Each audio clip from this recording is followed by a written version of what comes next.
মন যদি আপনার শুদ্ধ হয়, আপনি যদি নরকেও বসে থাকেন সেখানেই স্বর্গের অনুভূতি পাবেন। কিন্তু মনই যদি অপবিত্র হয়ে যায়, আপনি যদি স্বর্গেও বসে থাকেন সেখানেই মনের মধ্যে নরক তৈরি হয়ে যায়। তা মনকে নিয়ে আমরা বৃন্দাবনে এসেছি, আস্বাদন করব সেই কৃষ্ণ সুদামার কথা। ভগবান শ্রীকৃষ্ণের প্রিয় সখা শ্রীদাম সুদাম, আমরা বলি না শ্রীদাম সুদাম দাম বসুদাম, এই যে সুদাম, এই সুদামকেই আদর করে সুদামা বলে ডাকতো। তবে পৌরাণিক মত আর গোস্বামীগণের মতের একটু পার্থক্য আছে। পৌরাণিক মতে যিনি সুদাম সখা তিনি পরবর্তীকালে সুদামা বিপ্র, কিন্তু গোস্বামীগণের মতে সুদাম সখা আর সুদামা বিপ্র এনারা দুজন আলাদা মানুষ। তা আমাদের লীলা সাধনের সুবিধার্থে আমরা পৌরাণিক মতটাই গ্রহণ করব। আমরা ধরেই নেব যিনি সুদাম সখা তিনি পরবর্তীকালে সুদামা বিপ্র। তা এই সুদামার বাবার নাম হচ্ছে মটুক মহারাজ আর মায়ের নাম হলো রচনা দেবী। এই রচনা দেবী প্রত্যেক দিন সকালবেলায় সুন্দর করে সুদামাকে সাজিয়ে দেয় আর সাজিয়ে দিয়ে বলে, ওরে বাবা তুই যেমন আমার ছেলে তেমনি কৃষ্ণও যে আমার ছেলেরই মতো, তাই এমন কোনো খেলা খেলিস না গোচারণে গিয়ে যাতে আমার কৃষ্ণের প্রাণে কোনো ব্যথা হয়। তা সুদামাকেও সুন্দর করে সাজিয়ে দিয়েছে, কৃষ্ণের সঙ্গে গোচারণে এসেছে। 24 জন সখা নিয়ে আজকে গোবিন্দ আমার খেলা করছেন। এই তোরা সবাই আমার সাথে খেলবি তো? সবাই খেলবি?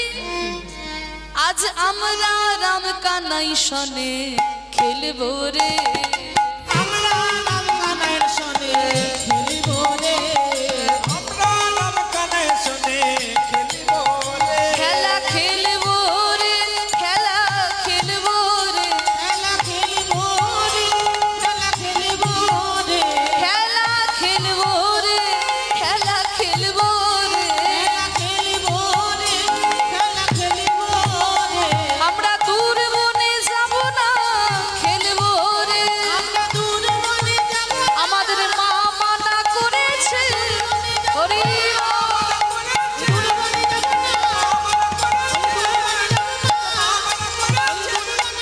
খেলা খেলবো রে, খেলা খেলবো রে, আমরা রাম কানাই সনে খেলবো রে, আমরা রাম কানাই সনে খেলবো রে।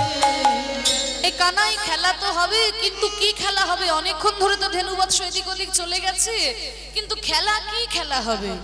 কানাই বলছে, শোন আমি তো আর বলতে পারি না কি খেলা হবে, মাথার উপরে দাদা বলরাম রয়েছে, দাদা বলরাম যা বলবে আজকে গোচারণে আমাদের তাই খেলা হবে। ও দাদা বলরাম, আজ আমাদের গোচারণে কি খেলা হবে গো? আজ কি খেলা হবে? আজ হবে কাঁধে করা কাঁধে চড়া খেলা। বাহ, দাদা বলরাম বলে দিয়েছে খেলা হবে কাঁধে করা আর কাঁধে চড়া। তাহলে কে কাঁধে করবে আর কে কাঁধে চড়বি রে? তুই কাঁধে চড়বি? এই শ্রীরাম তুই কি করবি? আমিও কাঁধে চড়বো। কাঁধে চড়বি? এই তুইও চড়বি? সবাই বলছে কাঁধে চড়বো কাঁধে চড়বো।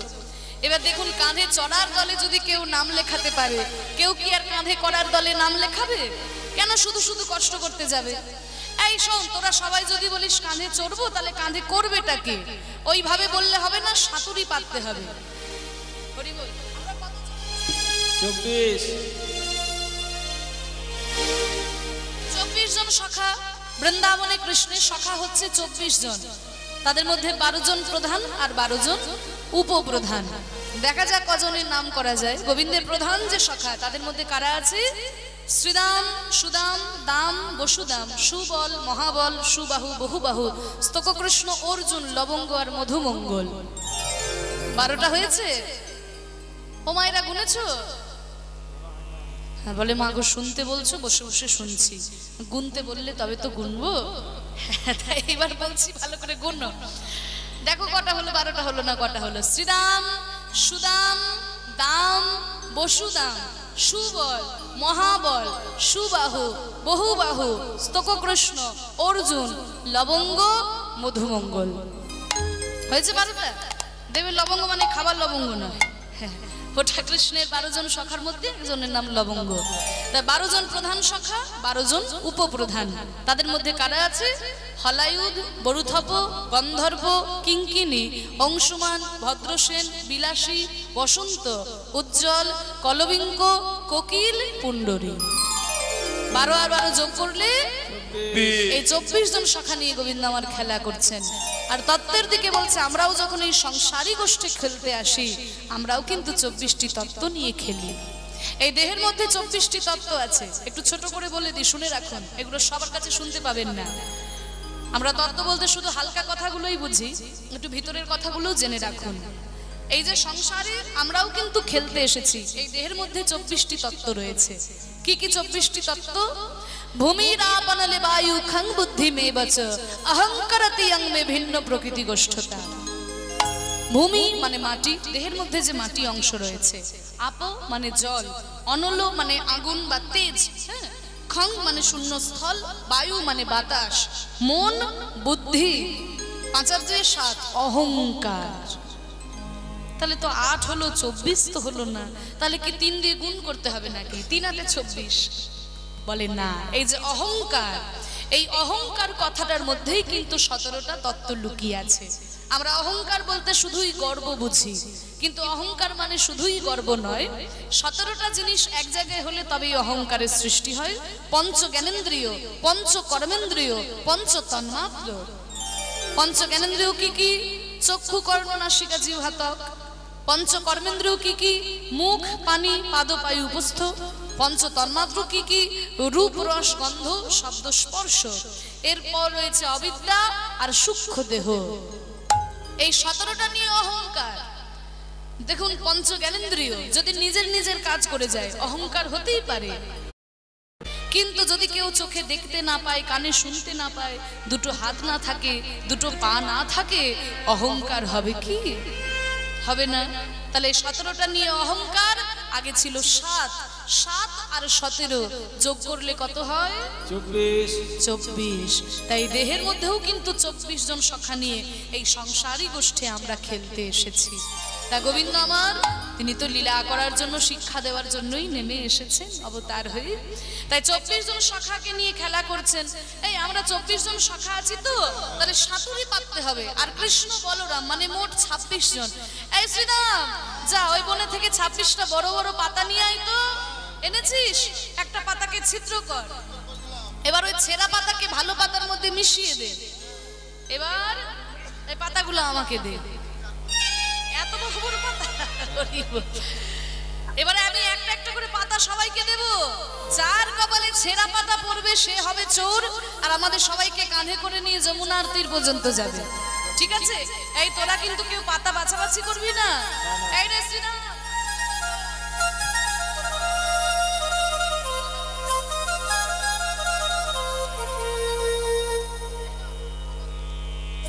এই শ্রীরাম, তোর পাতাটা কেমন রে? তুই ভালো পাতা পেয়ে গেলি? আমার পাতা ভালো।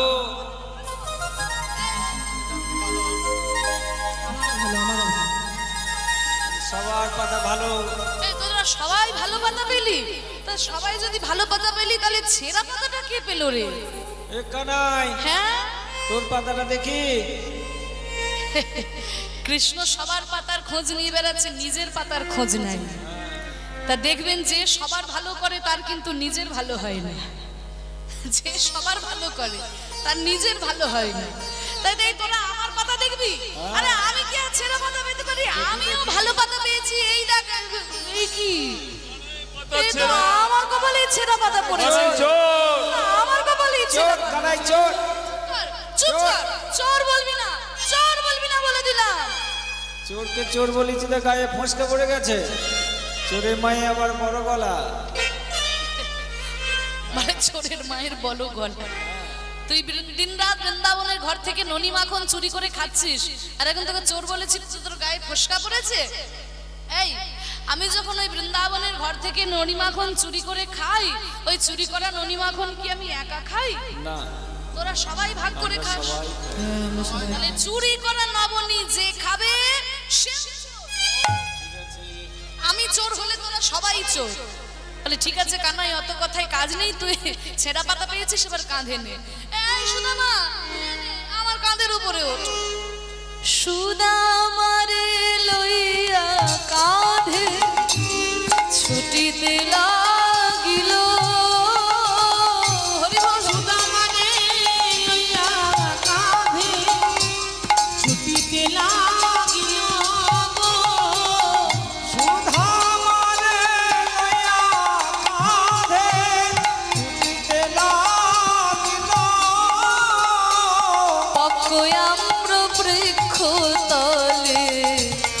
আসিয়া দাঁড়ালো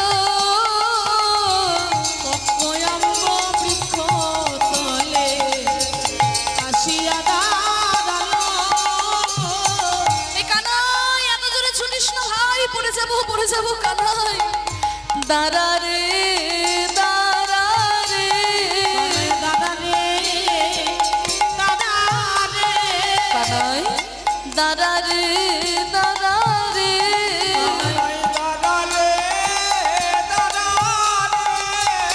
দেখ দেখ পাকা পাকা আম ফুলেছে, দাঁড়া রে দাঁড়া রে। ওই পাকা পাকা আম ফলেছে, কানাই দাদা রে দাদা রে। দেখ দেখ বৃন্দাবনের গাছে কেমন পাকা পাকা আম ফলেছে, দেখ কানাই দাঁড়া, কানাই দাঁড়া। কানাই বলছে এই সুদামা, তুই পাকা পাকা আম আমাকে দেখাচ্ছিস, একটা আম পেড়ে আমার হাতে দে না। কানাই, এত উঁচুতে গাছের আম তো আমি নাগাল পাবো না ভাই। এই তুই নাগাল কেন পাবি না? তুই তো আমার কাঁধের ওপরে উঠেই আছিস। এক কাজ কর, তুই আমার কাঁধের ওপরে চেপে দাঁড়িয়ে যা, তাহলে তুই ওই আম গাছে নাগাল পেয়ে যাবি, আর একটা একটা করে পাকা আম পেড়ে তুই আমার হাতে দে। এই বলে কৃষ্ণের কাঁধের ওপরে চেপে সুদামা দাঁড়িয়ে গেছে। আর যেই না দাঁড়িয়েছে, আম গাছে নাগাল পেয়েছে, একটা পাকা আম পেড়ে যেই না কানাইয়ের হাতে দিতে যাবে, দিতে গিয়ে মনে মনে ভাবে এই আম আমার কানাইকে আমি কেমন করে দেব, কেমন করে দেব, কারণ আমি ভালো, আমার কানাই ভালো, কিন্তু আমাদের রাজা কংস তো ভালো নয়। কংস তো ভালো নয়।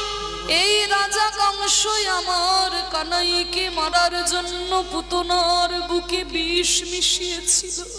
বিষ মিশিয়েছিল। যেই রাজা মাতৃজাতির বুকে বিষ মেশাতে পারে, সে তো আমার কানাইকে মারার জন্য এই আমের মধ্যেও বিষ মিশিয়ে রাখতে পারে। বিষ মিশিয়ে রাখতে পারে। আর এই বিষ মাখায় আম যদি আমার কানাইকে দি, কানাইকে দি, আমার কানাই তো আম খেয়ে মরে যাবে। আম খেয়ে মরে যাবে। আর কানাই মরে গেলে তো আমি আর প্রাণে বাঁচতে পারবো না। প্রাণে বাঁচতে পারবো না। তার থেকে বরং এই আম আমি খেয়ে দেখি আমের মধ্যে বিষ আছে কিনা। বিষ আছে কি না। যদি বিষ থাকে আমি না হয় আম খেয়ে মরে যাব। আম খেয়ে মরে যাব। কিন্তু আমার ভাই কানাই তো বেঁচে থাকবে। কানাই তো বেঁচে থাকবে। কানাই বেঁচে থাকলে কত বড় বড় কাজ করবে। বড় বড় কাজ করবে। কানাই গিরি গোবর্ধন ধারণ করে বৃন্দাবনকে রক্ষা করেছে। কানাই কালী ও নাগকে দমন করে বৃন্দাবনকে রক্ষা করেছে। আমি যদি মরে যাই কারো কোনো ক্ষতি হবে না, কিন্তু আমার কানাই মরে গেলে যে বৃন্দাবনবাসী আর কেউ প্রাণে বাঁচবে না। প্রাণে বাঁচবে না। তাই এই আম আমি খেয়ে দেখি আমের মধ্যে বিষ আছে কিনা। কত বড় ভক্ত! যদি বিষ থাকে আমি না হয় আম খেয়ে মরে যাব, আমার কানাই তো বেঁচে থাকবে। এই বলে আমটা নিয়ে যেই একবার কামড় দিয়েছে, আহ কত সুন্দর সুস্বাদু আম, তা না হলে কি কৃষ্ণ সেবায় লাগে। এবার আমটা খেয়ে যখন দেখলো যে না আমি তো কই মরলাম না, তাহলে নিশ্চয়ই আমের মধ্যে বিষ নাই। এবার যেই না আনন্দ করে আবার দিতে যাবে, মনে মনে ভাবছে আচ্ছা আচ্ছা হয়তো যে দিকটাই আমি কামড় দিলাম এদিকটাই বিষ নাই, আমটার উল্টো দিকে তো বিষ থাকতে পারে। এই বলে আমটা উল্টো দিকে ঘুরিয়ে আর একবার কামড় দিয়েছে। भैया एक दुकान रेंट पे ले लो, उसमें 3-4 आदमी लगा लो और वेयर हाउस में स्टॉक भर लो। ऐसे आपका बिजनेस बनेगा अगर 2004 में रह रहे हो। लेकिन अगर 2024 में रह रहे हो ना, तो भाई ई कॉमर्स बिजनेस बना लो। पर ई कॉमर्स এই বলে আমটা উল্টো দিকে ঘুরিয়ে আর একবার কামড় দিয়েছে।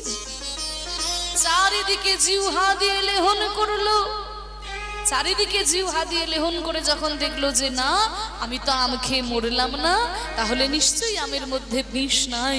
এবার ওই এঁঠো আমটা কানাইয়ের হাতে দিয়ে বলছে, ওরে কানাই, ওরে কানাই রে, আমি আম খেয়ে দেখলাম, জিহ্বা দিয়ে লেহন করে দেখলাম আমের মধ্যে বিষ নাই ভাই। এই নে এবারে আমটা তুই খা, তবে দেখিস ভাই ভালো লাগছে বলে জানো তুই পুরো আমটাই খেয়ে নিস না রে কানাই। ওই আমের একটু আটি অংশ যেন আমার জন্য রাখিস। কেন জানিস? তোরে ঠো বড় বড় মিঠো লাগে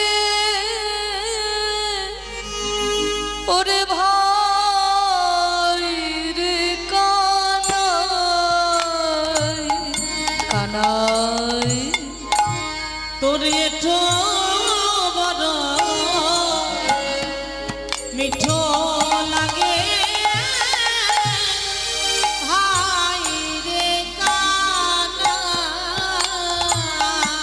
কানাই আমরা খাইতে বড়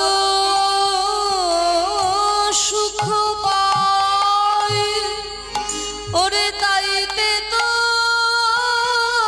রেঠো খাই বড় সুখ পাই রে, তাইতে তোর এঠো খায়। তাই তো খেতে খেতে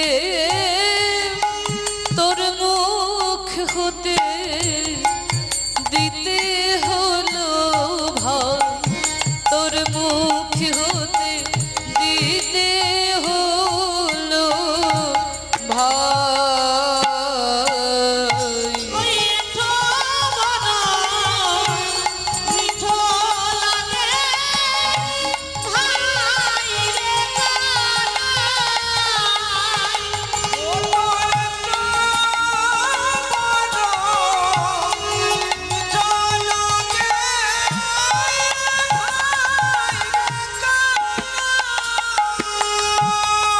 কানাই বলছে, এই সুদামা তোর আম খেতে ইচ্ছা হচ্ছে তুই গাছ থেকে পেরে খা না, আমাকে যেটা দিয়েছিস সেটা নিয়ে কেন টানাটানি করছিস? আমার এঁঠো বলে তোর বেশি মিষ্টি লাগছে? হ্যাঁ কানাই তোর এঁঠো বলেই যে মিষ্টি লাগছে। দেখবেন বাড়িতে যদি কারোর কোনো পেয়ারা গাছ থাকে, তা গাছ পাকা পেয়ারা এমনিতেই মিষ্টি হয়, কিন্তু যে পেয়ারাটাতে আগে থেকে পাখিতে একটু ঠোকর দিয়ে যায় সেই পেয়ারাটা কিন্তু সব থেকে বেশি মিষ্টি হয়। তা ভাই কানাই বৃন্দাবনের গাছের আম এমনিতেই মিষ্টি, কিন্তু যে আমটা তোর বদলে উঠেছে কানাই যেন শতগুণ বেশি মিষ্টি হয়ে যায়। আমার মনে হয় তোর ঠোঁটের মধ্যে কিছু একটা জাদু আছে ভাই। ওরা ধরো মাঝে আমি না জানি কি সুধায় আছে, ও রাঙায় ধরা মাঝে আমি না জানি কি সুধায় আছে। ভাই কানাই রে তোর চাঁদ মুখে বলি হারে যায়, তোর চাঁদ মুখের বলি হারে যায়। ওই এঠো বড় মিঠো লাগে ভাই রে কানাই,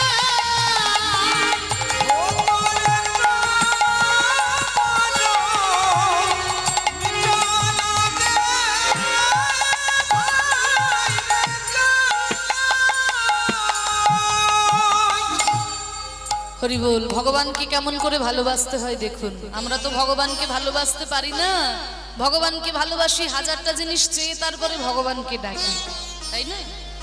ঠাকুরের কাছে এসে 10 টাকার বাতাসা দিয়ে বলি, ঠাকুর এই আমি তোমাকে বাতাসা দিলাম, আমার ওই একতলা বাড়িটা যেন তাড়াতাড়ি 2 তলা হয়ে যায়, আমার মেয়ের বিয়েটা যেন হয়ে যায়, আমার ছেলের চাকরিটা যেন হয়ে যায়, এই আমি তোমাকে বাতাসা দিলাম। আচ্ছা সত্যি করে বলো তো মা, ভগবান কি তোমার বাতাসার জন্য বসে আছে? তুমি দেবে তারপরে ভগবান পাবে, কিন্তু তবুও ভগবান আমাদের কাছে চায় কেন? আস্বাদন করার জন্য। দেখবেন যদি কোনো বাবা দূরদেশে যায়, ঘরে আসার সময় কিন্তু ছেলেদের জন্য একটু মিষ্টি নিয়ে আসে। তো একজন বাবা বিদেশে গেছেন, ঘরে আসার সময় ছেলেদের জন্য এক ভাঁড় মিষ্টি এনেছে। মিষ্টিটাকে এনে গিন্নির হাতে তুলে দিয়েছে, ছেলেদের মায়ের হাতে তুলে দিয়েছে। মা করেছে কিনা 4টি ছেলে একটা একটা করে মিষ্টি 4টি ছেলেকে দিয়েছে। আর ছেলেদেরকে দেওয়ার পরে ছেলেরা যখন মিষ্টিগুলো খায়, তখন বাবা হাত পেতে চায়, ওরে ওরে আমাকে একটু দিবি না, আমাকে একটু দে। আচ্ছা সত্যি করে বলুন তো, বাবা কি খাবার জন্য চায়? বাবার পকেটে তো অনেক টাকা ছিল, মিষ্টি দোকানে বসে একটা কেন 100টা মিষ্টি খেতে পারতো। কিন্তু ছেলের হাতে তুলে দিলাম, তার থেকে ছেলে যদি আমাকে একটু খুঁটে দেয়, বাবার কত আনন্দ হয়। তাহলে 4টা ছেলের মধ্যে একটা ছেলে করে কিনা বাবাকে একটু নখে করে খুঁটে দেয়, এই দেখো বাবা তোমায় দিলাম। আর ওইটুকু মিষ্টি খেয়ে বাবার আনন্দে প্রাণটা ভরে যায়, আহা ওই মিষ্টির এত স্বাদ আমার আগে তো জানা ছিল না। আবার কোন ছেলে করে কি না, মিষ্টিটাকে অর্ধেক অর্ধেক করে ভেঙে বাবাকে দেয়, বাবা তুমি খাও। আবার কোন ছেলে গোটা মিষ্টিটাই বাবার মুখে গুঁজে দেয়, বাবা তুমি খাও, আরো অনেক মিষ্টি আছে আমি পরে খাবো, বাবা তুমি খাও। আবার কোন ছেলে করে কি না, ওই মিষ্টিটাকে মাটিতে ছুঁড়ে ফেলে দেয়, তবু বাবাকে দিতে মন হয় না। যিনি আমাদের বিশ্ব ব্রহ্মাণ্ডের মালিক, আমাদের সকল কিছু দান করে আজকে কলিযুগে হাত তুলে দাঁড়িয়ে আছেন, গো কলিজীব আমি যে তোমাদের এত কিছু দিলাম, তোমরা আমাকে কিছু দেবে না। ভগবান আমাদের কাছে টাকা পয়সা ধন সম্পত্তি চায় না। ভগবান হচ্ছে ভক্তির কাঙাল, ভগবান ভালোবাসার কাঙাল, কিন্তু এই ভক্তিটুকুই আমরা ভগবানকে দিতে পারি না। ভগবানের কাছে শুধু দাও দাও মন প্রাণ দিয়ে তাকে ভালোবাসতে পারি না। ভগবান অর্থ সম্পত্তি তার দরকার নেই, আমাদের কাছে যেটা চাই সেটা হচ্ছে প্রেম, ভক্তি, ভালোবাসা। বাহ্যিক আড়ম্বরে আমরা ভগবানকে ডাকি, কিন্তু আমরা মন প্রাণ দিয়ে ভগবানকে ডাকতে পারি না। সুদামা সখ্য রসের ভক্ত, এই সখ্য রস দ্বারা ভগবানকে লাভ করা যায়। ভগবান আমার বন্ধু, আমি তার সখা, আমিও তার বন্ধু, এইভাবে ভগবানকে লাভ করা যায়। সখ্য রসের পরম ভক্ত হচ্ছে এই সুদামা ঠাকুর। ভগবানকে কেমন করে ভালোবাসতে হয় এদের কথা না শুনলে তো আমরা বুঝতে পারি না। মা গো হরি বল। ভক্ত অনেক রকমের হয়, শুধুমাত্র ভক্ত বাইরে থেকে দেখতে ভক্তের মতো হলে হবে না, ভক্তি হৃদয়ের মধ্যে থাকা দরকার। অনেকে আছে বাইরে থেকে ভক্তের মতো দেখতে, কিন্তু হৃদয়ে ভক্তি নাই। বাড়িতে সেবা হচ্ছে, ভগবানের সেবা দেয়, গোপালের সেবা দেয়, বাড়িতে গোপালের জন্য দামি দামি মন্ডা মিঠাই আসে, কিন্তু বাবা মাকে খেতে দেয় না। এরকম ভক্ত অনেক আছে। বলছে শোনো বাবা, ভক্তির আলোতে আর জ্ঞানের আলোতে যদি হৃদয়টা আলোকিত না হয়, তাহলে শুধু সেই জ্ঞান নিয়ে কোনো লাভ আছে? তুমি ভক্ত হয়েছো, রামকৃষ্ণদেব বলেছেন যে বাবা মাকে প্রণাম না করে ঠাকুরের চরণে যতই মাথা ঠোকো, তুমি মাথা ঠুকবে আর ভগবান তোমাকে ঠুকরে দেবে। তিনি তো খুব সহজ করে বোঝাতেন যে ওরে বাবা মাকে প্রণাম না করে ঠাকুরের চরণে যতই মাথা ঠোক, পুজোর নামে তো ছাই হবে। হরি বল। আমাদের মহাপ্রভু তো একই কথা বলেছেন। ও যে রঘুনাথ ভট্ট মহাপ্রভুর কাছে গেছিল বৈরাগ্য চাইতে। মহাপ্রভু বলল, ওরে রঘুনাথ, তোর এখনো জ্ঞানের উদয় হয় না, আগে তুই ভালো করে বাবা মায়ের সেবা কর। বাবা মায়ের সেবা করতে করতে বাবা মা যেদিন বিদায় নেবে সেদিন তুই বৈরাগ্য নিবি। আমার মহাপ্রভু পর্যন্ত শুধু মায়ের ইচ্ছা পালন করার জন্য নীলাচলে থেকে গেছিলেন সারা জীবন। তাই পিতামাতা আমাদের জীবনের প্রথম গুরু। একটু পরেই আমি আপনাদের ব্যাখ্যা করছি এগুলো। তা ভক্তিটা হৃদয় থেকে করতে হবে। ভগবানের ভক্তি করার আগে আমাদের যিনি গুরু পিতা মাতা, তাদের আগে আমাদের প্রণাম করা অবশ্যই উচিত। তাই ভগবান ভালোবাসতে হয় কেমন করে, ভক্তদের না দেখলে পরে আমরা বুঝতে পারি না। লীলা করার জন্য তিনি নেমে এসেছেন বৃন্দাবনে, বৃন্দাবনে লীলা করেছেন। সে তো কিছুদিনের লীলা মাগো, কিন্তু ভগবানের লীলার চিরস্থায়ী জায়গা কোথায়? বৃন্দাবনের সখাদের সঙ্গে নিয়ে 24 জন সখা নিয়ে খেলা করেছে, আমরা দেখতেই পাই, লীলার মধ্যে আস্বাদন করি। কিন্তু ভগবানের চিরস্থায়ী জায়গা কোথায়? ওই যে নজরুল ইসলাম বলেছেন না, কি একটু গাইব নাকি? খেলিছ এ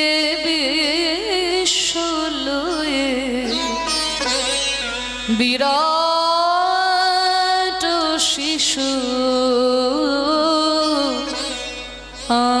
আনমনে খেলিছ এ বিশ্বলয়ে বিরাট শিশু আনমনে খেলিছ প্রলয় সৃষ্টি তব পুতুল খেলা নিরজনে প্রভু নিরজনে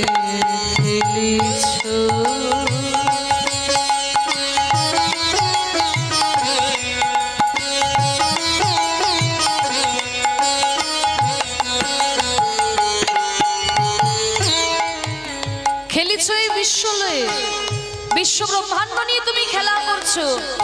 বৃন্দাবনের খেলা সে তো কিছুদিনের খেলা, এই সারা পৃথিবী নিয়ে তিনি খেলা করছেন। ছোট ছোট বাচ্চারা খেলা করেন, দেখবেন বিরাট শিশু, তোমাকে দেখতে শিশুর মতো কিন্তু তুমি মোটেও শিশু নয়, তাই না? তাকে দেখতে ছোট্ট শিশুর মতো, কিন্তু তাকে যেন ছোট্ট শিশু বলে ভুল করো না, কারণ তার ওই ছোট্ট মুখের মধ্যে সারা পৃথিবী দেখেছিল মা যশোদা। তা তিনি তো ছোট্ট শিশু নয়, শিশু বটে কিন্তু বিরাট শিশু। প্রলয় সৃষ্টি তব পুতুল খেলা, দেখবেন ছোট ছোট বাচ্চারা খেলা করে, বালি দিয়ে সুন্দর একটা ঘর বানালো, কিছুক্ষণ পরে কি মনে হলো এমন একটা লাথি দিল, বালির ঘর ভেঙে পড়ে গেল। ভগবানও খেলা করছেন, কখনো তার ইচ্ছা হচ্ছে সৃষ্টি করছেন, কখনো ইচ্ছা হচ্ছে এমন প্রলয় ডেকে আনছেন যে নিমেষের মধ্যে সব কিছু ধ্বংস করে দিয়ে চলে যাচ্ছে। তাহলে তার খেলার চিরস্থায়ী জায়গা কোথায়? শূন্যে মহান আকাশে তুমি মগ্ন লীলা বিলাসে, শূন্যে মহান আকাশে তুমি মগ্ন লীলা বিলাসে, ভাঙিছ গড়িছ নীতি ক্ষণে ক্ষণে নিরজনে প্রভু নিরজনে খেলিছ।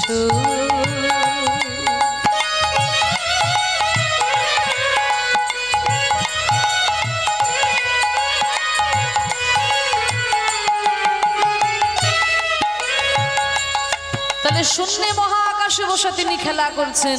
তাহলে ভগবানের খেলার বিষয়বস্তু কি? ভগবানের খেলনা কোনগুলো? ভগবানের খেলনা তারকার বিশ্বসী খেলনা তব হে উদাসী, পরিয়ায় আছে রাঙা পায়ের কাছে রাশি রাশি। তারকার বিশ্বসী খেলনা তব, দেখবেন ছোট ছোট বাচ্চারা খেলা করে না, লাট্টু চরকা বল। কি গো বাচ্চারা, এখন আর বাচ্চারা কেউ লাট্টু চরকা নিয়ে খেলে না, সব মোবাইল নিয়েই খেলা করে, তাই না? মোবাইলের মধ্যে নানান রকম গেম, তারা ওই নিয়েই পড়ে থাকে সারাদিন, মোবাইলের মধ্যে একদম মুখ গুঁজে বসে থাকে। এখন এমন দিন এসেছে, আর কি করা যাবে? আবার হয়তো এমন দিন আসবে যে মোবাইল ছেড়ে দিয়ে আবার বাচ্চা ব্যাট বল লাট্টু চরকা নিয়েই খেলবে।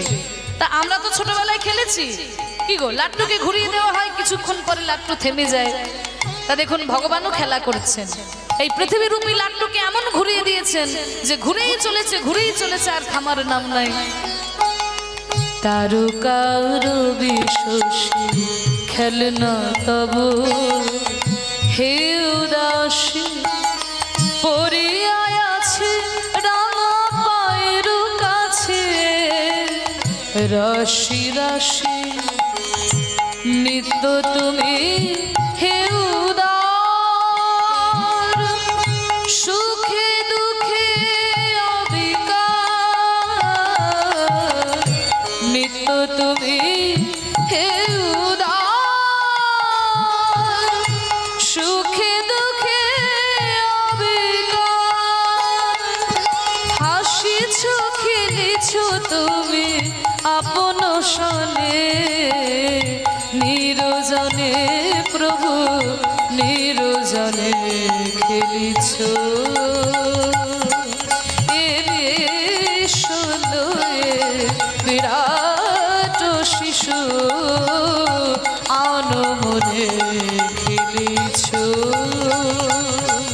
খেলিছো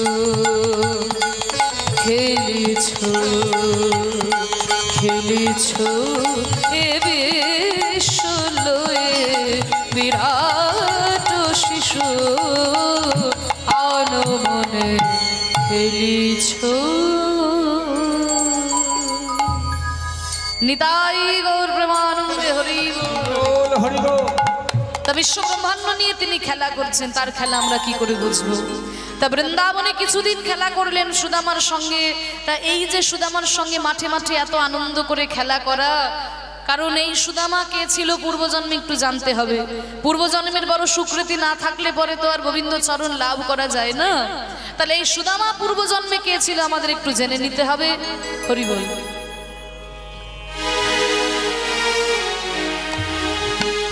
এটা জানতে গেলে আমাদেরকে যেতে হবে একটু ত্রেতা যুগে। ত্রেতা যুগে যখন রামচন্দ্রকে রাজা করবেন বলে সমস্ত ব্যবস্থা করেছেন রাজা দশরথ। রামচন্দ্রের অভিষেক হবে, রামচন্দ্র রাজা হবে, চারিদিকে কত আনন্দ, কত আলোর রোশনায় সবাই হই হুল্লোড় করছে, আনন্দ করছে। এমন সময় কৌশল্যা, মানে রামচন্দ্রের মা কৌশল্যা আর ভরতের মা কৈকেয়ী, এই কৈকেয়ী কিন্তু রামকে নিজের ছেলের মতোই ভালোবাসতো মা গো। আমরা জানি কৈকেয়ী খুব বাজে একজন মহিলা, তার জন্য রামকে 14 বছর বনবাসে থাকতে হয়েছে। কিন্তু জানো তো এই কৈকেয়ী রামকে নিজের ছেলের মতনই ভালোবাসতো। যখন রামের অভিষেক হবে তখন কৈকেয়ী এত আনন্দ, কিন্তু কৈকেয়ীর যিনি পরিচারিকা মন্থরা এসে বলছে, কিরে কৈকেয়ী, রাম রাজা হবে তো তোর এত আনন্দ কিসের? বলে আমার আনন্দ হবে না, আমার ছেলে রাম, আমি রামের মা। বলে জেনে রাখ, তুই রামের মা নয়, তুই রামের সৎ মা। আজকে তোকে মা মা বলে মাথায় তুলে নৃত্য করছে, কিন্তু যেই দিন ওই সিংহাসনে উঠে যাবে তোকে আর তোর ছেলে ভরতকে ওই ঘাড় ধাক্কা দিয়ে অযোধ্যা থেকে বের করে দেবে। তুই নিজের কথা না ভাবিস, অন্তত ছেলেটার কথা ভাব। ওই রাম রাজা হলে তোর ছেলে ভরতকে সারা জীবন তার চরণের দাসত্ব করতে হবে, তুই মা হয়ে দাঁড়িয়ে দাঁড়িয়ে দেখতে পারবি? এই কুমন্ত্রণা যখন দিতে শুরু করলো মন্থরা, মাগো এই কুমন্ত্রণা এত খারাপ জিনিস। বারবার যদি আপনার কাছে কেউ একই কথা বলতে থাকে, কিছুদিন পরে কথাটা মিথ্যে হলেও আপনার কাছে সত্যি বলে মনে হবে। তাই চলার পথে খুব সাবধান, কারণ এই তো আমাদের সমাজেরই ঘটনা। তাই কৈকেয়ী বলল, কি বলিস মন্থরা, তুই আমাকে কি করতে বলিস? বলে রাজা দশরথকে কিন্তু কৈকেয়ী দুবার প্রাণে বাঁচিয়েছিল। রাজা দশরথ বলেছিল, কৈকেয়ী তুমি যা চাইবে আমি তোমাকে তাই দেব। তখন মন্থরা বলল, তোর রাজার কাছে দুটো পাওনা বাকি আছে না? রাজা তোকে বলেছিল তুই যা চাইবি রাজা তোকে তাই দেবে। তুই রাজা দশরথের কাছে চেয়ে নে, ওই রামচন্দ্রকে যেন রাজা দশরথ 14 বছরের জন্য বনবাসে পাঠিয়ে দেয়, আর তোর ছেলে ভরতকে যেন সিংহাসনে রাজা করে, তুই চেয়ে নে। আর কৈকেয়ী কোনো আগে পরে চিন্তা ভাবনা না করে অন্ধকার ঘর করে বসে রইলেন। রাজা দশরথ এসে বলল, কৈকেয়ী সবাই এত আনন্দ করছে, চারিদিকে এত হই হুল্লোড়, আনন্দকাল, আমার রাম রাজা হবে, আর তুমি ঘর অন্ধকার করে বসে কি করছো? কৈকেয়ী বলল, স্বামী স্বামী আপনার মনে আছে আমি আপনাকে দুইবার প্রাণে বাঁচিয়েছিলাম? আপনি আমায় বলেছিলেন আমি যা চাইবো আপনি আমাকে তাই দেবেন। হ্যাঁ বলেছিলাম কৈকেয়ী, তবে আজকে সেই পাওনা গন্ডা মেটানোর দিন এসেছে মহারাজ। আপনি আমার পাওনা গন্ডা মিটিয়ে দিন, আর আমি কোনো কথা বলবো না। কৈকেয়ী, কাল আমার রামের অভিষেক হবে, কত কাজ পড়ে রয়েছে, আর আজকে তুমি আমার কাছে কি চাইছো? শোনো, আমার রাম ভালোভাবে রাজা হয়ে যাক, সব কাজকর্ম মিটে যাক, তারপরে তুমি যা চাইবে আমি তোমাকে তাই দেব। না, আমি আপনার কাছে যা চাই এক্ষুনি এই মুহূর্তে দিতে হবে, কাল হয়ে গেলে আপনি আর দিতে পারবেন না। এমন কি তুমি আমার কাছে চাও কৈকেয়ী যে আমি কাল হয়ে গেলে আমার দিতে পারবো না? আপনি ক্ষত্রিয়ের সন্তান, যদি কাউকে কোনো কথা দেন সেই কথা আপনি রাখেন। আপনি যদি ঘরে কথা রাখতে না পারেন তবে আপনি বাইরে কি কথা রাখবেন মহারাজ? শোনো কৈকেয়ী, আমি ক্ষত্রিয়ের সন্তান, কাউকে যদি কোনো কথা দিই সেই কথা আমি রাখি। বলো বলো তুমি কি চাও? তুমি যা চাইবে আমি তোমাকে তাই দেব। কৈকেয়ী বলল, মহারাজ আমার প্রথম চাওয়া ওই রামচন্দ্রকে আপনি 14 বছরের জন্য বনবাসে পাঠিয়ে দিন, আর আমার দ্বিতীয় চাওয়া হলো আমার ছেলে ভরতকে আপনি সিংহাসনে রাজা করবেন, আপনি আমায় কথা দিন। কৈকেয়ী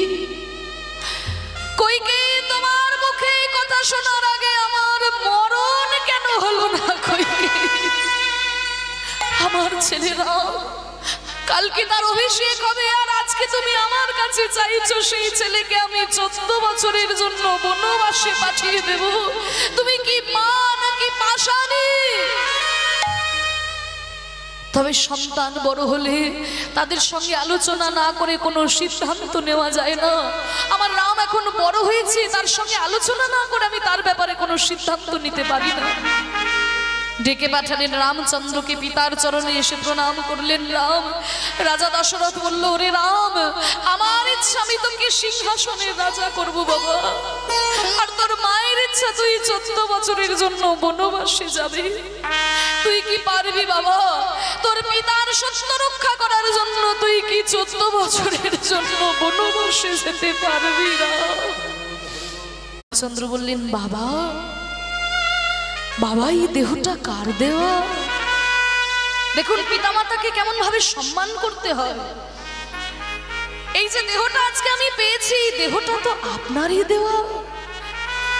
তাই আপনি যদি আদেশ করেন আমি রাজা হয়ে রাজত্ব করব, এই দেহটা তাই করবে পিতা।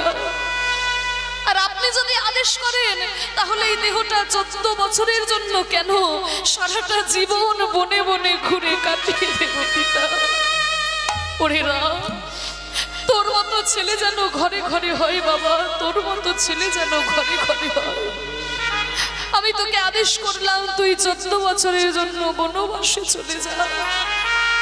ততদিনে ভরত হবে অযোধ্যার রাজা। 14 বছর বনবাস করে ফিরে এলে তোরা 4 ভাই 4টি অঞ্চলে রাজ্য ভাগ করে নিয়ে স্বাধীনভাবে রাজত্ব করিস। পিতামাতার চরণে প্রণাম করে রামচন্দ্র চলে গেলেন বনবাসে। সীতামা লক্ষ্মণও তার সঙ্গে চলে গেল। আর এই পুত্র শোক সহ্য করতে না পেরে রাজা দশরথ ইহ জগৎ পরিত্যাগ করে চলে গেলেন। যখন রাজা দশরথ মারা গেল তখন কিন্তু ভরত ছিল না বাড়িতে, ভরত ছিল মামার বাড়িতে। মন্থরা এতটাই কুটিল, সে জানতো ভরতের চোখের সামনে কখনোই রামকে বনে পাঠানো যাবে না। যখন ভরত ছিল না ওই সুযোগটা কাজে লাগিয়ে নিল। আর যখন রাজা দশরথ মারা গেলেন তখন ভরতকে মামার বাড়ি থেকে আনানো হলো। আর ভরত এসে দেখে কি তার সোনার রাজপ্রাসাদ একেবারে ভূতের বাড়িতে পরিণত হয়েছে। কেউ কথা বলে না, কারোর মুখে হাসি নেই। কি আমার এই সোনার অযোধ্যাপুরীকে ভূতের বাড়িতে কে পরিণত করেছে? সুমন্ত্র এসে বলছে, শোনো ভরত, এত চিৎকার করে কথা বলো না। অযোধ্যার এত বড় ঘটনার কারোর জন্য ঘটেনি, ঘটেছে একমাত্র তোমার মায়ের জন্য। আমার মা? হ্যাঁ তোমার মা। তোমার মায়ের ইচ্ছাতেই রামচন্দ্র 14 বছরের জন্য বনবাসে গেছে। আপাতত তুমিই অযোধ্যার রাজা।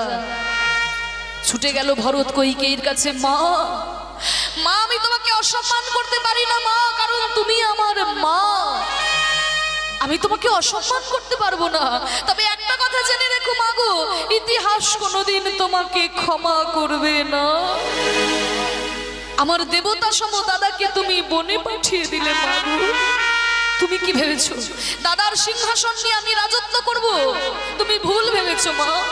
পিতামাতা যদি কোনো অন্যায় করে সন্তানকে সেই পাপের প্রায়শ্চিত্ত করতে হয়। তুমি আমার দাদাকে বনে পাঠিয়েছো, আমি পায়ে ধরে আমার দাদাকে ফিরিয়ে নিয়ে আসবো। ভরত ছুটতে ছুটতে গেল এই বনের মধ্যে, রামচন্দ্রের চরণ দুটিকে জড়িয়ে ধরেছে। দাদা দাদা তুমি ফিরে চলো দাদা, তুমি ছাড়া সোনার অযোধ্যাপুরী ভূতের বাড়িতে পরিণত হয়ে গেছে, তুমি ফিরে চলো দাদা। ভরত ভাই তুই আমাকে ফিরিয়ে নিয়ে যেতে এসেছিস? হ্যাঁ দাদা আমি তোমাকে ফিরিয়ে নিয়ে যেতে এসেছি দাদা। ভরত তুই কেমন ভাই, তুই কেমন ভাই রে?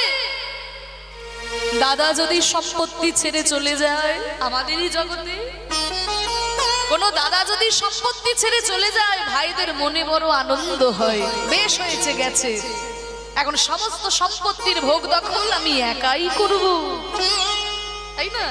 সামান্য জমি জায়গা নিয়ে ভাই ভাই এত মারামারি, ভাই ভাই মুখ দেখা দেখি থাকে না, তাই না? সামান্য 1 কাঠা 2 কাঠা জমির জন্য নিজের ভাইকেই নিজের ভাই কোপাতে যায়, তাই না?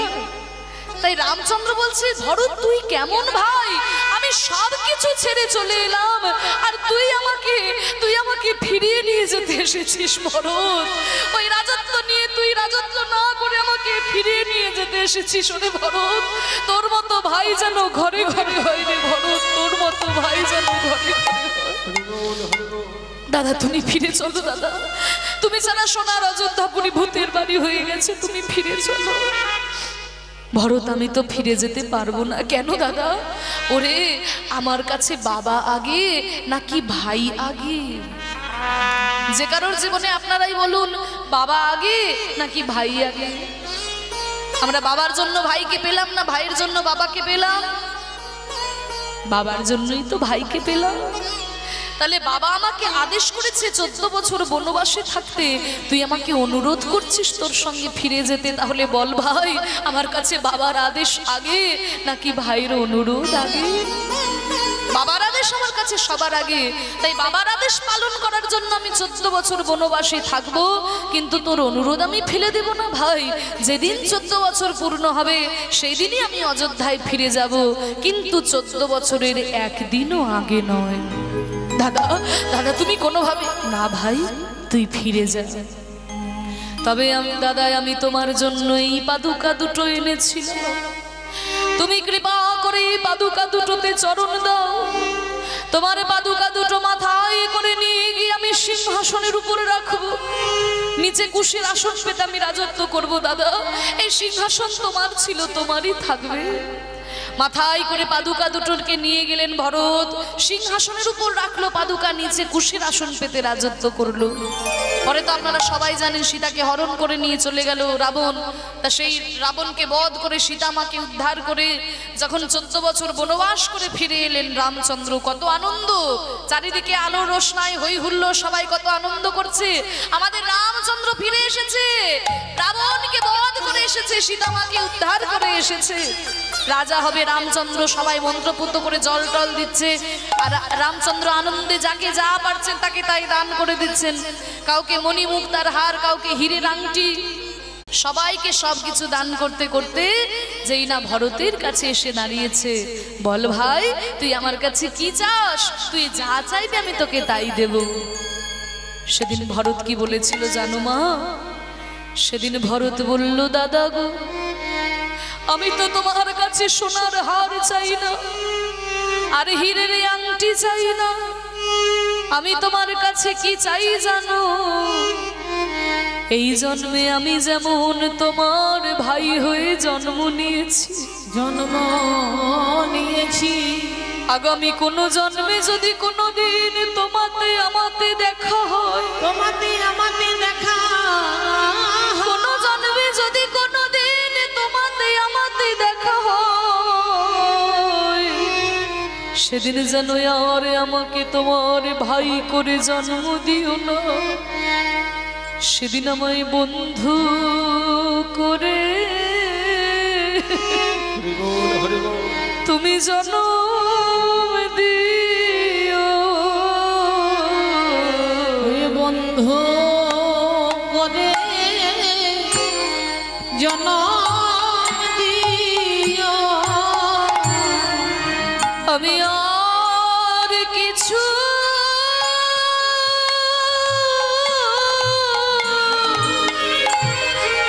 না চাই না দাদা, বন্ধু করে আমায় জানো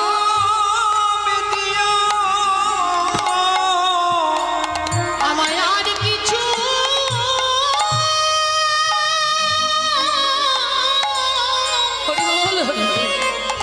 আমি আর কিছু চাই না দাদা, আমায় বন্ধু করে জন্ম দিও। সে কি রে ভরত, তুই আমার ভাই, তোর সঙ্গে আমার রক্তের সম্পর্ক, আরে তুই কি চাইছিস আমার কাছে? ভাই না হয়ে বন্ধু হতে চাইছিস? ওরে বন্ধুর সঙ্গে কি আর রক্তের সম্পর্ক হয়? হরি বল, তাই তোর কেমন চাওয়া? এই যে যদি কেউ মাধ্যমিকে পাশ করে, সে কি আর সরস্বতীর কাছে মাথা ঠুকে বলবে যে মা সরস্বতী আমি যেন ক্লাস 5টা পাশ করে যেতে পারি? সে মাথা ঠুকে কি বলবে যে সামনে আমার উচ্চ মাধ্যমিকটা যেন ভালোই পেরিয়ে যায়। তা তুই আমার ভাই, তোর সঙ্গে আমার রক্তের সম্পর্ক। আরে তুই কি চাইছিস আমার কাছে? ভাই না হয়ে বন্ধু হতে চাইছিস? আরে বন্ধুর সঙ্গে কি আর রক্তের সম্পর্ক? কেন তোর এরকম চাওয়া? বলে দাদা আমি তোমার বন্ধু হতে চাই, কেন জানো? কারণ যেদিনই আমি তোমাকে বনবাসে ফিরিয়ে আনতে গেলাম, তুমি বললে তোমার জীবনে বাবা আগে ভাই পরে, তাই তুমি আমার সঙ্গে ফিরে এলে না দাদা। আর যেহেতু আমি তোমার ভাই, আমি তোমার আদেশ মেনে নিতে বাধ্য হলাম দাদা।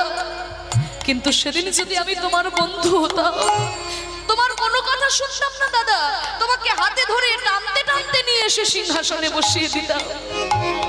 কারণ বন্ধুর সঙ্গে বন্ধু জোর খাটাতে পারে। সখা শুদ্ধ সখী করে স্কন্ধে আরোহণ, তুমি কোন বড় লোক, তুমি আমি সম। এই সমতাটা বন্ধুত্বে থাকে।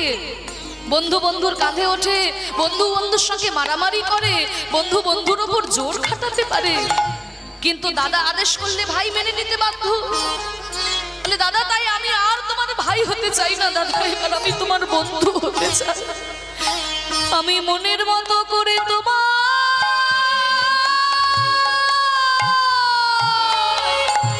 তোমার সেবা করব, আমায় বন্ধু করে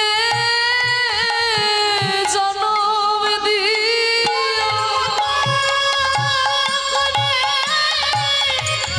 সেবা করব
আগামী দাপর যুগে যখন আমি কৃষ্ণ অবতার হয়ে জন্ম নেব, তুই হবি আমার প্রিয় সখা সুদাম সখা।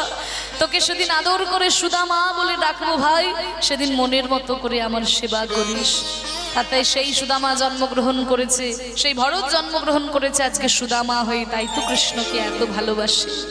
কিন্তু এত আনন্দ করে খেলা করা, মাঠে মাঠে খেলা করা, আনন্দের দিন বেশি দিন থাকলো না।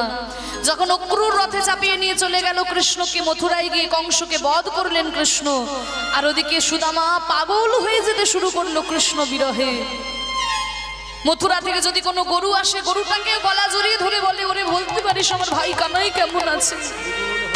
সুদামার বাবা মোটু মহারাজ দেখলো চোখের সামনে আমার ছেলেটা কৃষ্ণ বিরহে পাগল হয়ে যাবে, আমি বাবা হয়ে দাঁড়িয়ে দেখতে পারবো? তাই তলায় তলায় খোঁজ খবর নিয়ে জানতে পারলেন কৃষ্ণ আর বলরামকে পড়াশোনা শেখানোর জন্য রাজা বসুদেব পাঠাচ্ছেন শান্তিপনি মুনির বিশ্ববিদ্যালয়ে। তা ওই মোটুক মহারাজ সুদামাকে ওই শান্তিপনি মুনির বিশ্ববিদ্যালয়ে ভর্তি করে দিল। সেই শান্তিপনি মুনির বিশ্ববিদ্যালয়ে কৃষ্ণ বলরামের সঙ্গে আবার দেখা হলো সুদামার। শিক্ষার উদ্দেশ্যে সবাই কথাই নিয়ে লীলা হরিল, সবাই কথাই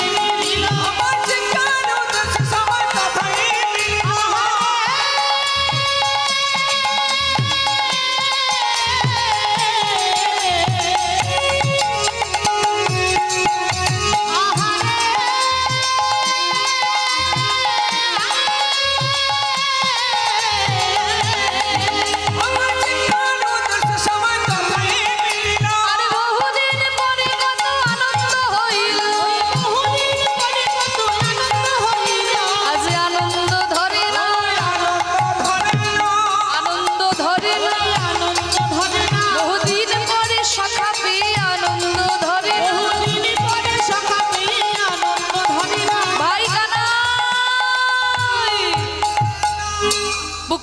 জড়িয়ে ধরেছে, কানাই কেমন আছিস ভাই? তোকে দেখতে না পেয়ে আমার একটু ভালো লাগতো না, সবার কাছে তোর খবর নিয়েছি, তুই ভালো আছিস তো? হ্যাঁ রে সুদামা, ভালো আছি ভালো আছি। চুপ করা রে, কেন চুপ করবো? ওই দেখ গুরু মশাই হাসছে। যাই বলেছে গুরু মশাই আসছে, উনি চুপচাপ দাঁড়িয়ে গেছে। শান্তিবনী মুন্নি বলল, শোনো, আমার বিদ্যালয়ে আমি সবাইকে স্বাগতম জানাই, সবাইকে শিক্ষা দান করব, সবার সঙ্গে পরিচয়টা সেরে নিই। সবার বড় কে তোমাদের মধ্যে? দাদা বলরাম বলছে, আমি সবার বড়। তোমার নাম কি? আমার নাম বলরাম। তা কি বিদ্যা তুমি লাভ করতে চাও? না, আপনার বিদ্যালয়ে আমি ধনুর বিদ্যা লাভ করতে চাই। দাদা বলরাম একটু তোতলা মতো ছিল। ঠিক আছে ঠিক আছে বাবা, তুমি যখন ধনুর্বিদ্যা শিখতে চাও, তোমাকে মুখ চালাতে হবে না, তোমার হাত চললেই যথেষ্ট, তাই না? কারণ ধনুর্বিদ্যা শিখতে গেলে তার মুখে দরকার, হাতটা চললেই হবে। মুখ চালানোর জন্য তো কৃষ্ণ রয়েছেন, শ্রীমদ্ ভগবদ গীতায় তিনি যা বলেছেন, আর দ্বিতীয় কাউকে বলতে হবে না। তা শোনো, ধনুর্বিদ্যা শিখতে গেলে লক্ষ্য স্থির করতে হয়, চঞ্চল চিত্তে হয় না। তুমি লক্ষ্য স্থির করো, আমি তোমাকে শিক্ষা দেব। কৃষ্ণচন্দ্রকে বলছে, বলো বাবা তোমার নাম কি? বলে, গুরুদেব আমার নাম কৃষ্ণচন্দ্র। তুমি কৃষ্ণচন্দ্র? আর ধীরে ধীরে তো সারা ভারতবর্ষের মানুষ সবাই তোমাকে সম্মান করতে শুরু করেছে, তা তোমাকে ছাত্র হিসেবে পেয়ে আমার খুব ভালো লাগছে। তা বলো তুমি কি বিদ্যা লাভ করতে চাও? বলে, গুরুদেব আপনার বিদ্যালয়ে কি কি বিদ্যা শিক্ষা দান করা হয়? শোনো, আমার বিদ্যালয়ে 14 শাস্ত্রের সঙ্গে 64 কলা বিদ্যা শিক্ষা দান করা হয়। তা গুরুদেব আপনি যদি কৃপা করেন, আমি ওই 64 বিদ্যাই অর্জন করতে চাই। হ্যাঁ, 64 বিদ্যা শিখবে তুমি? হ্যাঁ গুরুদেব। শুনে রাখুন, যারা মনে করেন কৃষ্ণ শুধু অলিতে গলিতে প্রেম করেছে, তারা এটাও জেনে রাখুন, কৃষ্ণ কিন্তু শান্তিবনী মুনির বিশ্ববিদ্যালয়ে 64 কলা বিদ্যা লাভ করেছিলেন। মানে 64টা বিষয়ে MA পাস। ভাবতে পারছেন? 4টা বিষয় MA করতে আমাদের জীবনটা পেরিয়ে যায়, তাই না? কৃষ্ণ 64টা বিষয়ে MA করেছিলেন। অনেকে কৃষ্ণের সঙ্গে নিজেদের তুলনা করে, অনেকে আসে বলে, হ্যাঁ দিদি কৃষ্ণ করেছে রাসলীলা, আমরা করলেই দোষ।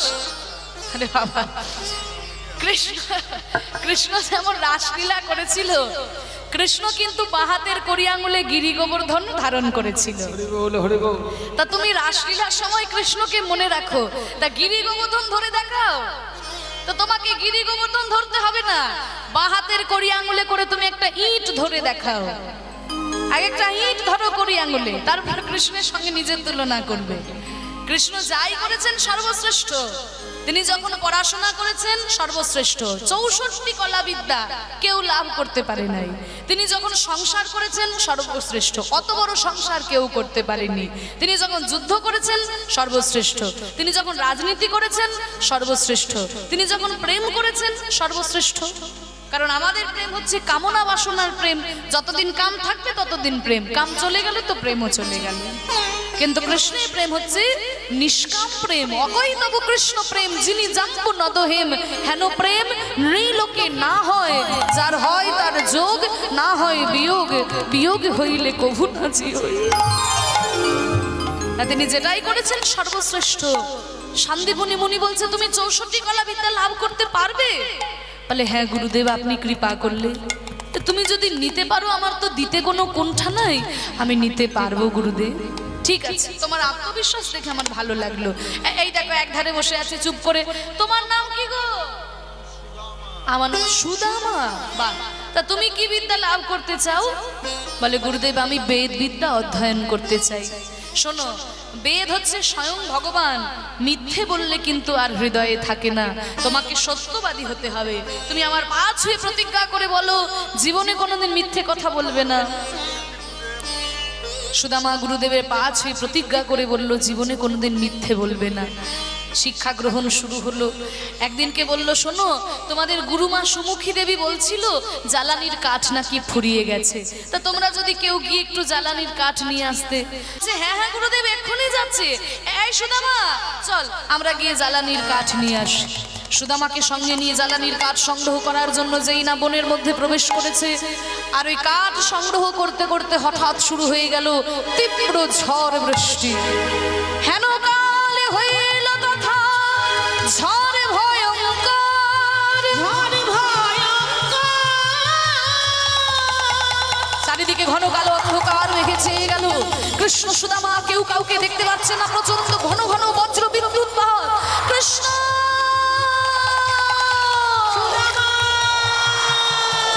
কৃষ্ণ সুদামা আমাকে বাঁচা। ওই দেখ ঝড়ের মধ্যে গাছের ডাল ভেঙে পড়ছে, সুদামা আমাকে বাঁচা। সুদামা ছুটতে ছুটতে এসে কৃষ্ণকে বুকের মধ্যে জড়িয়ে ধরেছে। ভাই আমি তোর কোনো ক্ষতি হতে দেব না কানাই। কানাইকে মাটির মধ্যে শুইয়ে দিয়ে সুদামা তার উপরে উপুর হয়ে শুয়ে পড়লো, আর ওই গাছের ডাল ভেঙে পড়লো সুদামার কাঁধের উপর।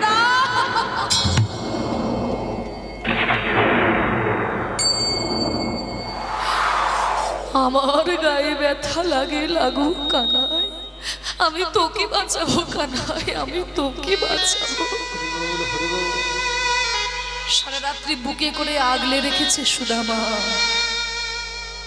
আমি একটু আগে বললাম কৃষ্ণ বাঁ হাতের কড়ি আঙুলে করে গিরি গোবর্ধন ধারণ করেছিলেন। তা যেই কৃষ্ণ বাঁ হাতের কড়ি আঙুলে গিরি গোবর্ধন ধরেছিলেন, সেই কৃষ্ণ কি পারতেন না গাছের ডালকে নিজের হাতে আটকে দিতে? আজকে সুদামাকে বলছে, সুদামা তুই আমাকে বাঁচা, আমার গায়ে গাছের ডাল ভেঙে পড়ছে। আসলে কি জানেন তো বাবা, ভক্তের কাছে ভগবান কখনোই নিজের শক্তি প্রদর্শন করে না। মা যশোদার কি ক্ষমতা আছে গোপালকে দড়ি দিয়ে বেঁধে রাখার? কিন্তু মায়ের হাতে বাধা পড়ে থাকে কেন? মায়ের ওই প্রেমকে আস্বাদন করার জন্য। সুদামার কাছে কিন্তু কৃষ্ণ ভগবান নয়, তার প্রাণীর সখা। সারা রাত্রে বুকে করে যখন আগলে রেখেছে, সুদামা কাঁদছে, কৃষ্ণকে জড়িয়ে ধরে, ভাই আমি তোর কোনো ক্ষতি হতে দেব না ভাই। আর ওদিকে কৃষ্ণ মুচকি মুচকি হাসছে। যেই না সকাল হয়েছে, শান্তিপনিমণি ছুটে এসে দেখে একটা ঢিপির মধ্যে কৃষ্ণ সুদামা দাঁড়িয়ে, বুকের মধ্যে জড়িয়ে ধরেছে। বাবা তোমাদেরকে জঙ্গলে কাঠ আনতে পাঠিয়ে সারা রাত্রি আমার ঘুম নেই, তোমরা ঠিক আছো তো বাবা? কৃষ্ণ বলছে, হ্যাঁ গুরুদেব আমরা ঠিক আছি। জানেন তো এই সুদামা আমার কোনো ক্ষতি হতে দেয়নি। ঝড়ের মধ্যে ওর গাছের ডাল ওর গায়ে ভেঙে পড়েছে, পাথর পড়েছে ওর গায়ে, কিন্তু আমার গায়ে কোনো ক্ষতি হতে দেয়নি জানেন? শোনো কৃষ্ণ, এই সুদামাই হচ্ছে তোমার সত্যিকারের বন্ধু। প্রকৃত বন্ধু কাকে বলে জানো? বিপদের সময় যে পাশে দাঁড়িয়ে থাকে সেই তো প্রকৃত বন্ধু। আমরা সুখের সময়ে অনেককে পাশে পাই বাবা, বিপদের সময় পাই না। যে বিপদের সময় শক্ত হাতে দাঁড়িয়ে থাকে সেই হচ্ছে আপনার সত্যিকারের বন্ধু। আর যে বিপদের সময় আপনাকে সাহায্য করে ওই রকম বন্ধুকে কোনোদিন ভুলে যেতে নাই। তাই এই সুদামা তোমাকে যখন বিপদে তোমার পাশে থেকেছে, এই সুদামাকে তুমি যেন ভুলো না কৃষ্ণ, এই সুদামাকে তুমি ছেড়ো না। অনেকগুলো বছর কেটে গেল, গুরুচরণের শিক্ষা সম্পন্ন হলো, সবার মাথায় পাগড়ি পরিয়ে দিল। মানে এখন যেমন সার্টিফিকেট দেওয়া হয়, তখন পাগড়ি পরিয়ে দেওয়া হতো, এক একটা বিষয়ের এক একটা পাগড়ি। তা কৃষ্ণের জন্য সব থেকে বড় পাগড়ি এলো, কারণ 64 বিদ্যা কেউ লাভ করতে পারেন না, কৃষ্ণ অর্জন করেছে। তাই সবাই গুরুচরণে প্রণাম করে কৃষ্ণ বলরাম চলে গেল মথুরায়, আর ওদিকে সুদামাও এসেছে। বৃন্দাবনে ফিরে যখন এসেছে, সুদামার বাবা মোটুক মহারাজের আর আনন্দ ধরে না। শোনো শোনো, আরে আমার ছেলে সুদামা গো, জানো কৃষ্ণ বলরামের সঙ্গে পড়াশোনা করেছে। সারা ভারতবর্ষের সব থেকে বড় বিশ্ববিদ্যালয় শান্তিপুনি মুনির বিশ্ববিদ্যালয় থেকে পড়াশোনা শিখেছে আমার ছেলে। জানো বেদ বিদ্যার পণ্ডিত হয়েছে গো, পণ্ডিত হয়েছে। কি সুন্দর একটা পাগড়ি পেয়েছে। তা ছেলে যখন আমার পড়াশোনা শিখে যোগ্য হয়েছে, তা ছেলের জন্য যদি একটু বিবাহের ব্যবস্থা করতে পারতাম ভালো হতো। ঘটক মশাই, কোনো পাত্রী সন্ধান আছে নাকি? পাত্রী আছে। আপনাদেরও যদি কারোর প্রয়োজন হয় যোগাযোগ করতে পারেন। না আমি সত্যি সত্যি বলছি, ভালো ঘটক। তা শোনো, পাত্রীর নাম কি গো? পাত্রীর নাম সুশীলা। সুশীলা? বাহ, নামটা শুনেই তো বড় ভালো লাগলো। আহা, সুশীলা নামেতে কন্যা রূপে গুণে সম। সুশীলা নামেতে কন্যা রূপে গুণে সম। বিধি করেছিল তারে পরনের উপর। বিধি করেছিল তারে পরনের উপর। বিধি করেছিল তারে পরনের মিল। বিধি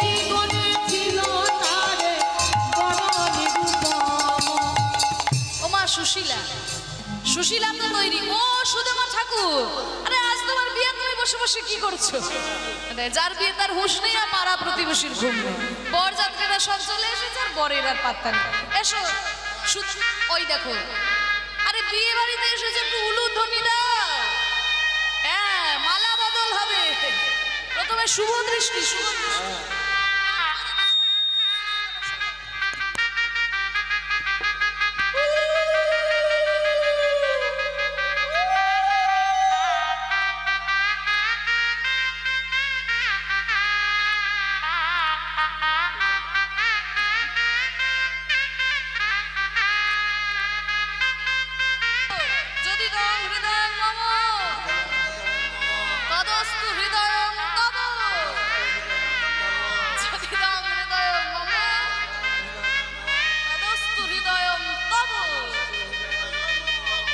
বিবাহ সম্পন্ন হয়েছে।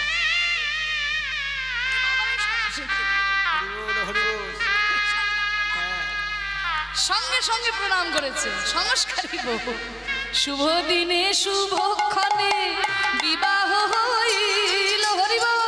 শুভ দিনে শুভক্ষণে বিবাহ হইল, আর পাড়া প্রতিবেশীর মনে আনন্দ বাড়িল। ওই পাড়া প্রতিবেশীর মনে আনন্দ বাড়িল। তাতে আনন্দ ধরে না, ওই সুদামার বিবাহেতে আনন্দ ধরে না।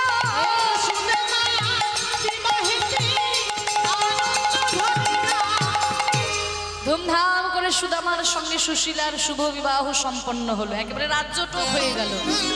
কারণ সুশীলা শিব ঠাকুরের মাথায় জল ঢেলে বলেছিল, আমার স্বামী বড়লোক না হোক, স্বামী যেন আমার সত্যবাদী হয়। আর ওদিকে সুদামা ঠাকুরও গুরু চরণে প্রণাম করে বলেছিল, জীবনে কোনোদিন মিথ্যে কথা বলবে না। তাই সুদামার সুশীলার একেবারে রাজ্যটক হয়ে গেল, সুখের সংসার। কিন্তু মাগো, সুখের দিন তো বেশি দিন থাকে না।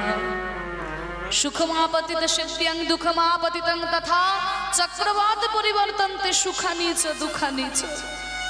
সুখ দুঃখ দুটি ভাই কখনো একসঙ্গে থাকতে পারে না। সুখ থাকলে দুঃখ থাকে না, দুঃখ থাকলে সুখ থাকে না। সুদামার সুখের সংসার, কিন্তু কিছুদিনের মধ্যেই বাবা মা দুজনে ইহ জগৎ পরিত্যাগ করে চলে গেল। সংসারের মাথার উপর থেকে যখন বাবা মা চলে যায়, সন্তানেরা বুঝতে পারে সংসারের চাপ কাকে বলে। সহজ সরল সুদামা ঠাকুর জীবনে কোনোদিন মিথ্যে কথা বলে না। আর মাগো, আমাদের এই সমাজটা এমন যে পদে পদে মিথ্যে না বললে যে টিকে থাকা যায় না। ওই সহজ সরল সুদামা ঠাকুরের কাছে সবাই আস্তে আস্তে একে একে পৈতৃক সম্পত্তি সব হাতিয়ে নিতে শুরু করলো। আর সব কিছু খোয়াতে খোয়াতে সুদামা একেবারে পথের ভিখারিতে পরিণত হয়ে গেল। ছাত্ররা তার কাছে বেদ বিদ্যা শিখতে আসে, কেউ দক্ষিণা দেয়, কেউ দেয় না। যেটুকু দক্ষিণা দেয়, কোনো রকমে সুদামার সংসার চলে যায়। আর কত তুমি আমায় কাঁদাবে হরি, আর কত তুমি আমায় দুঃখ দেবে। এই সুদামার কান্না কিন্তু আমাদের সবার মাগো। বলো আবার কি খেলা খেলিবে শ্রীহরি, কি খেলা পড়িল মনে।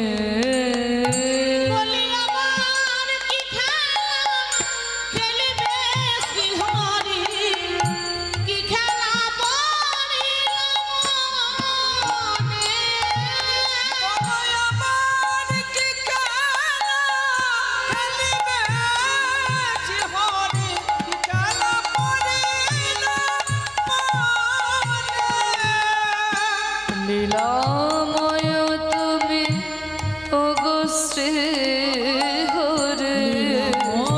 তুমি ওগো শ্রীহরি। লীলাময় তুমি ওগো শ্রীহরি, তুমি ওগো শ্রীহরি। খেলা বুঝিব আমি কেমন, বলি আমার কি খেলা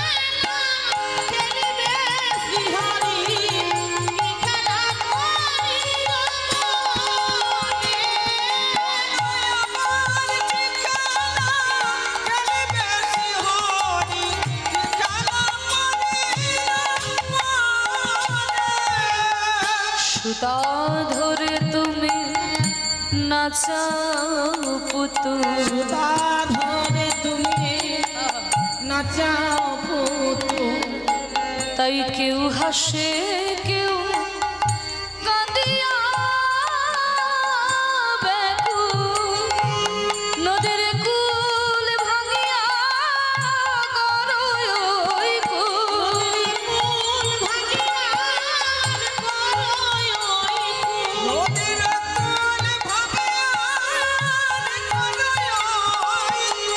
খেলা বুঝিব আমি কেমনে,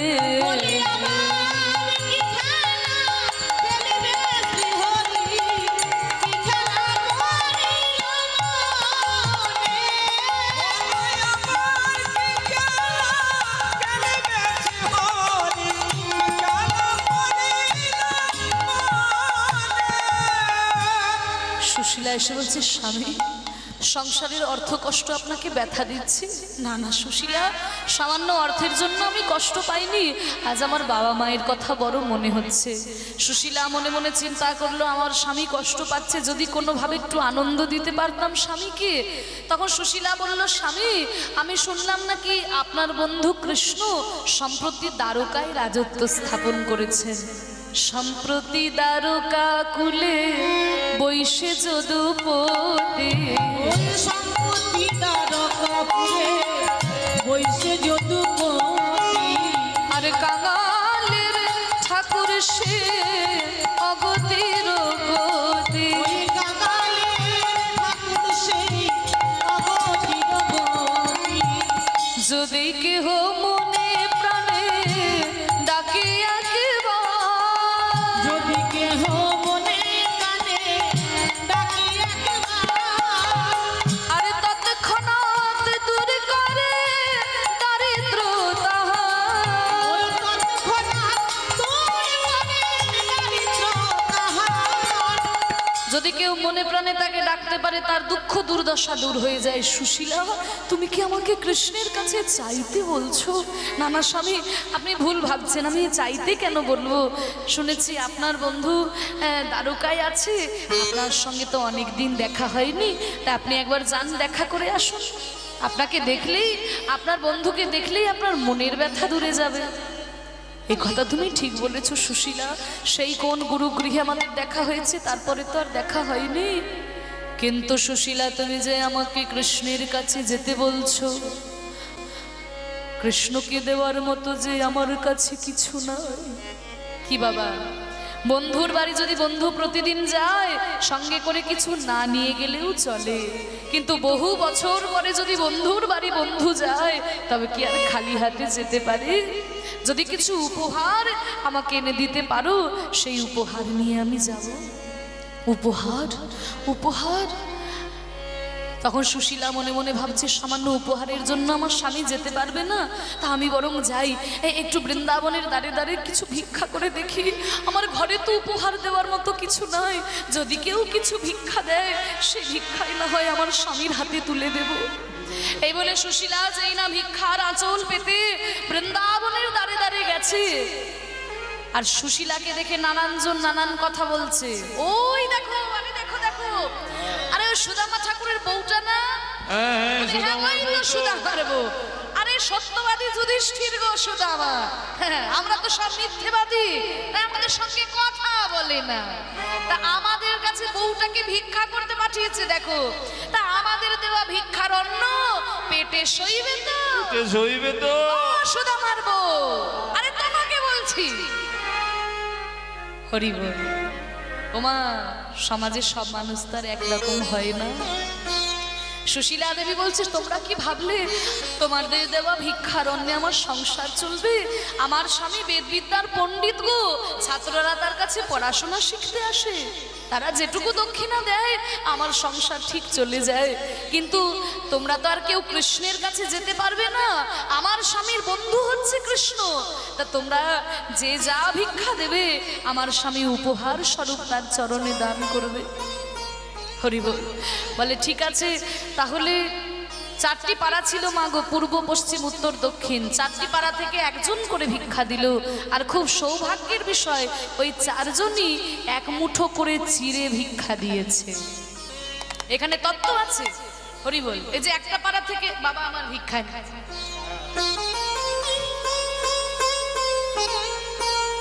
তবে আপনাদের কাউকে এখন ভিক্ষা দিতে আসতে হবে না। কীর্তনের শেষে আমি যখন আঁচল পেতে দাঁড়াবো, আপনারা তখন ভিক্ষা দেবেন। তো তখন চারজন ভিক্ষা দিল, চারজনই এক মুঠো করে চিড়ে ভিক্ষা দিল। তা দেখুন, ওই যে একটা পাড়া থেকে একজন ভিক্ষা দিল, ওই একজনের জন্যই কিন্তু সারা পাড়াটাই কৃষ্ণের রোষানল থেকে রক্ষা পেয়ে গেল। যদি একজনও না দিত, কৃষ্ণের রোষানলে কিন্তু ধ্বংস হয়ে যেত। আর একটা কারণ আছে, চারজন চারটি কারণে ভিক্ষা দিল, ধর্ম, অর্থ, কাম, মোক্ষ। কেউ ধর্মের জন্য ভিক্ষা দিল, কেউ অর্থ লাভের আশায় ভিক্ষা দিল, কেউ কামনা বাসনা পরিতৃপ্তি করতে ভিক্ষা দিল, আর কেউ মোক্ষ লাভের আশায় ভিক্ষা দিল। তা সেই চার মুঠো চিড়ে নিয়ে সুশীলা দেবী সুদামাকে বলছে, স্বামী, আমি সামান্য চিড়েটুকু জোগাড় করতে পেরেছি, এই চিড়েটাই না হয় আপনার বন্ধুকে উপহার দেবেন। এই বলে সেই শুকনো চিড়েটা আঁচলে বেঁধে আজকে চলেছে কৃষ্ণের কাছে সুদামা। হরে নাম কা প্যালা और हरे कृष्ण की हाला, ऐसी हाला बीत करके चला चले मत वाला। हरे नाम का प्याला और हरे कृष्ण की हाला, ऐसी हाला बीत करके चला चले मत वाला। हरि बोल।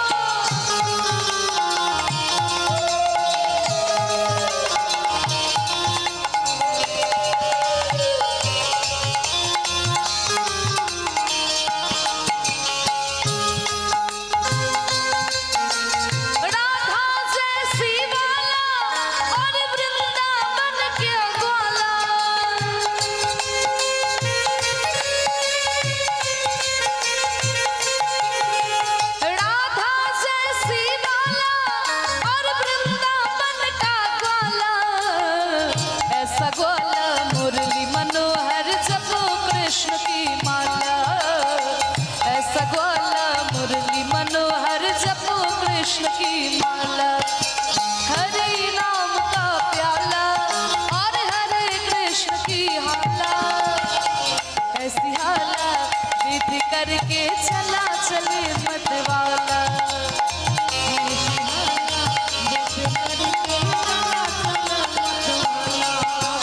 कृष्ण की धुन में तन हो और हरे कृष्ण में मन हो।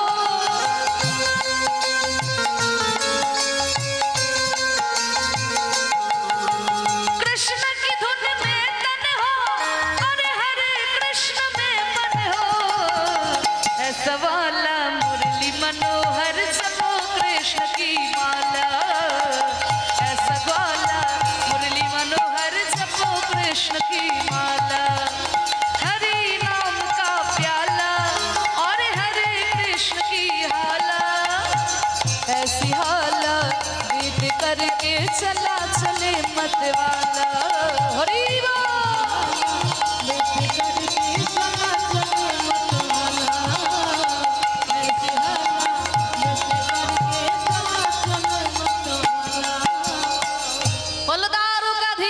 कृष्ण चंद्र की दुष्टेर दमनकारी शिष्टेर पालनकारी राजाधिराज कृष्ण चंद्र की तारकाधिपति राजाधिराज कृष्ण चंद्र की।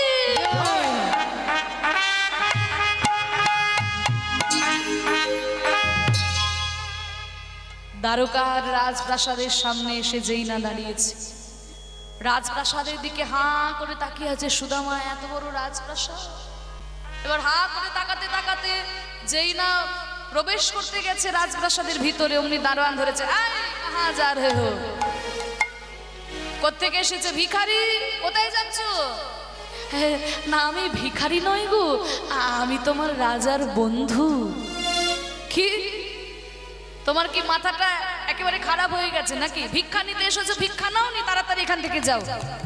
রাজার বন্ধু, হ্যাঁ রাজার বন্ধু, কত বড় বড় রাজা, কত বড় বড় জমিদার, আর ভিখারি এসে বলে রাজার বন্ধু, যাও দেখা হবে না।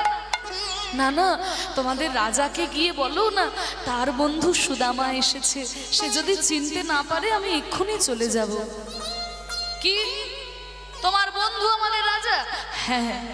শোনো শোনো, অত আমার বেশি কথা বলার সময় নেই, যাও এখান থেকে ফিরে যাও, যাও যাও। না তোমার কি একটি, তোমার পায়ে ধরে বলছি একটিবার বলো, সে যদি চিনতে না পারে আমি এক্ষুনি চলে যাব, একটিবার বলো তাকে গিয়ে। আর তোমাকে নিয়ে তো মহা মুশকিলে পড়লাম। ঠিক আছে ঠিক আছে, এখানে দাঁড়াও, যেন ভিতরে যাবে না। না না, আমি কোথাও যাব না। এবার সেই দারোয়ান গিয়ে কৃষ্ণচন্দ্রর কাছে গেছে। মহারাজ বলো দারোয়ান কি সংবাদ এনেছো? আর বলবেন না মহারাজ, ভিখারিতে ভিখারিতে আজকাল দেশটা একেবারে ছেয়ে গেল। আজকাল আবার ভিখারিরা নতুন ফন্দি আনতে শুরু করেছে, জানেন? আরে কি হলো কি? আরে আবার আজকে কোত্থেকে একটা ভিখারি এসেছে, বলে আপনার বন্ধু। কত বারণ করলাম, কিছুতেই কথা শুনে না। কি বলি বলুন তো মহারাজ? শোনো দারোয়ান, ভাগ্যগুণে আমি যেমন রাজা হয়েছি, ভাগ্যদোষে আমার কোনো বন্ধু ভিখারি হয়ে যেতেই পারে। আমার সব বন্ধুর নামই আমার মনে আছে। তার কি নাম বলো? তা আমার বন্ধু হলে আমি নিশ্চয়ই চিনতে পারবো। হ্যাঁ হ্যাঁ, কি যেন আপনার নাম বললো? সুদামা। সুদামা? কি আমার সুদামা এসেছে আমার কাছে? আমার সুদামা এসেছে আমার কাছে? ওরে সুদামা রে,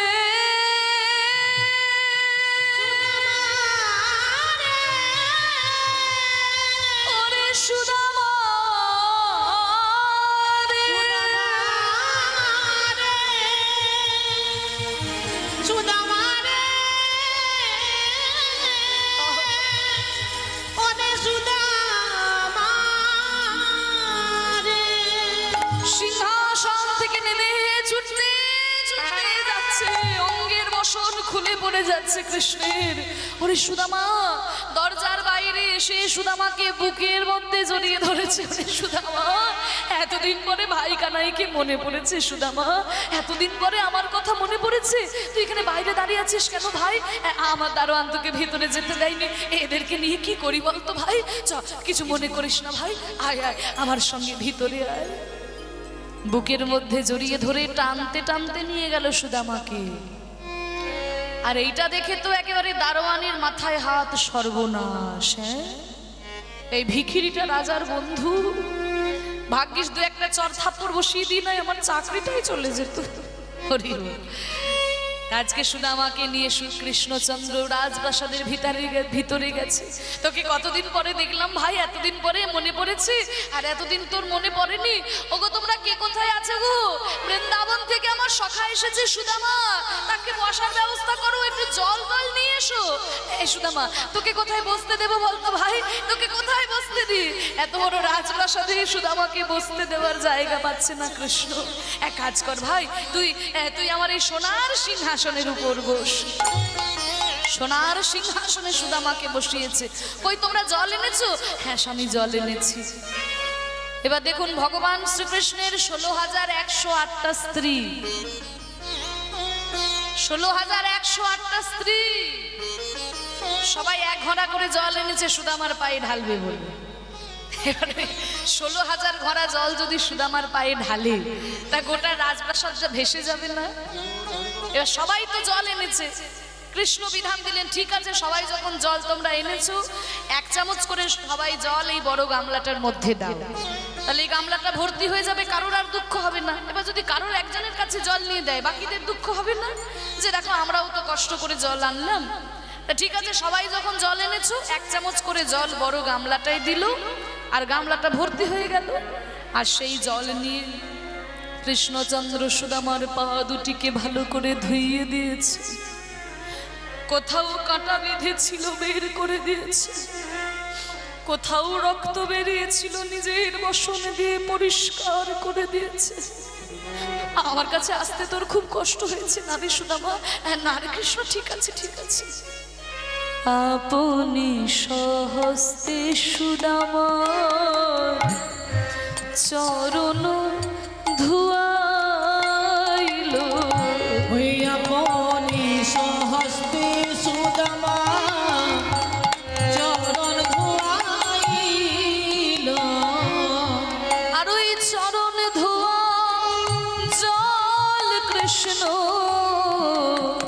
পান করিল সেই চরণ ধোয়া জল কৃষ্ণ পান করিল। সে যে ভক্ত বৎসল দয়াল হরি, সে যে ভক্ত বৎসল দয়াল হরি, ওই ভক্তের লাগি অবতীর্ণ সেই ভক্ত বৎসল দয়াল হরি। সে যে ভক্তির লাগি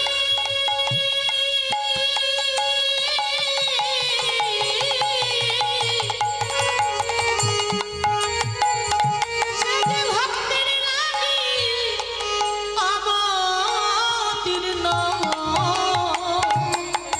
সে যে ভক্ত বৎসল দয়াল হরি। নিজের হাতে সুদামার চরণ দুটিকে ধুইয়ে দিয়ে সেই চরণ ধোয়া জল কৃষ্ণ পান করলেন। ওরে সুদামা, তোর আমার কাছে এসেছিস কত দূর থেকে, তোর খুব কষ্ট। না না কৃষ্ণ, এক কাজ কর সুদামা, তোর এই বসনগুলো তুই রাখ, আমার এই রাজবস্ত্রগুলো তুই পর। আরে না রে কৃষ্ণ, ঠিক আরে পর বলছি। জোর করে সুদামাকে নিজের রাজবস্ত্রগুলো পরিয়েছে, সোনার থালায় কত দ্রব্য বঞ্জন দিয়ে সেবা দিয়েছে, সোনার পালঙ্কে ঘুমোতে দিয়েছে মাগো। তা যেই সুদামার মাটির মেঝেতে ঘুমানো অভ্যাস, তার সোনার খাটে ঘুম আসে। সারা রাত্রি জেগে জেগে কাটিয়েছে। যেই না সকাল হয়েছে তখন কৃষ্ণ এসে বলছে, হ্যাঁ রে সুদামা, তুই কাল থেকে এসেছিস, তোর সঙ্গে দুটো কথাই বলা হয়নি। হ্যাঁ রে সুদামা, তুই ভালো আছিস তো? হ্যাঁ কৃষ্ণ, আমি ভালো আছি। তুই বিবাহ করেছিস? হ্যাঁ আমি বিবাহ করেছি। আচ্ছা, তোর স্ত্রী তোর মনের মতো হয়েছে তো? মানে বাবা কীর্তন শুনতে ভালোবাসে আর মা যদি হিন্দি সিরিয়াল ছাড়া আর কিছুই ভালো না বাসে, তাহলে তো হবে না। দুজনকেই একই পথের পথিক হতে হবে। সহধর্মিনী মানে কি? স্বামীর ধর্মে যিনি সহযোগিতা করেন তিনিই তো সহধর্মিনী। তা তোর স্ত্রী তোর মনের মতো হয়েছে তো? বলে হ্যাঁ রে, সেই তো আমাকে তোর কাছে পাঠিয়েছে। বলে বাহ। তা আচ্ছা, তোর গুরুদেবের কথা মনে আছে সুদামা? বলে গুরুদেবকে কি আর কখনো ভোলা যায়? শোন, আমাদের জীবনে আমরা 3 রকমের গুরুকে পাই, জানিস সুদামা? সুদামা বলছে, কানাই আমি তো জানতাম গুরু 2 প্রকারের, দীক্ষা গুরু আর শিক্ষা গুরু। তুই বলছিস 3 রকমের গুরু, তাহলে 3 রকমের গুরু কে কে? শুনে রাখ সুদামা, আমি তোকে বলে রাখি, আমাদের প্রথম গুরু কে জানিস? জনক প্রথম গুরু, আমাদের জন্ম যাহা হইতে। এই জনক প্রথম গুরু, জন্ম যাহা হইতে। ওই পিতা মাতা আদি গুরু কহিনু সাক্ষাৎ। ওই পিতা মাতা আদি গুরু কহিনু সাক্ষাৎ। আমাদের প্রথম গুরু হচ্ছে আমাদের বাবা মা, আমাদের পিতা মাতা, কারণ তাদের কাছে আমাদের জীবনের প্রথম শিক্ষাটা শুরু হয়।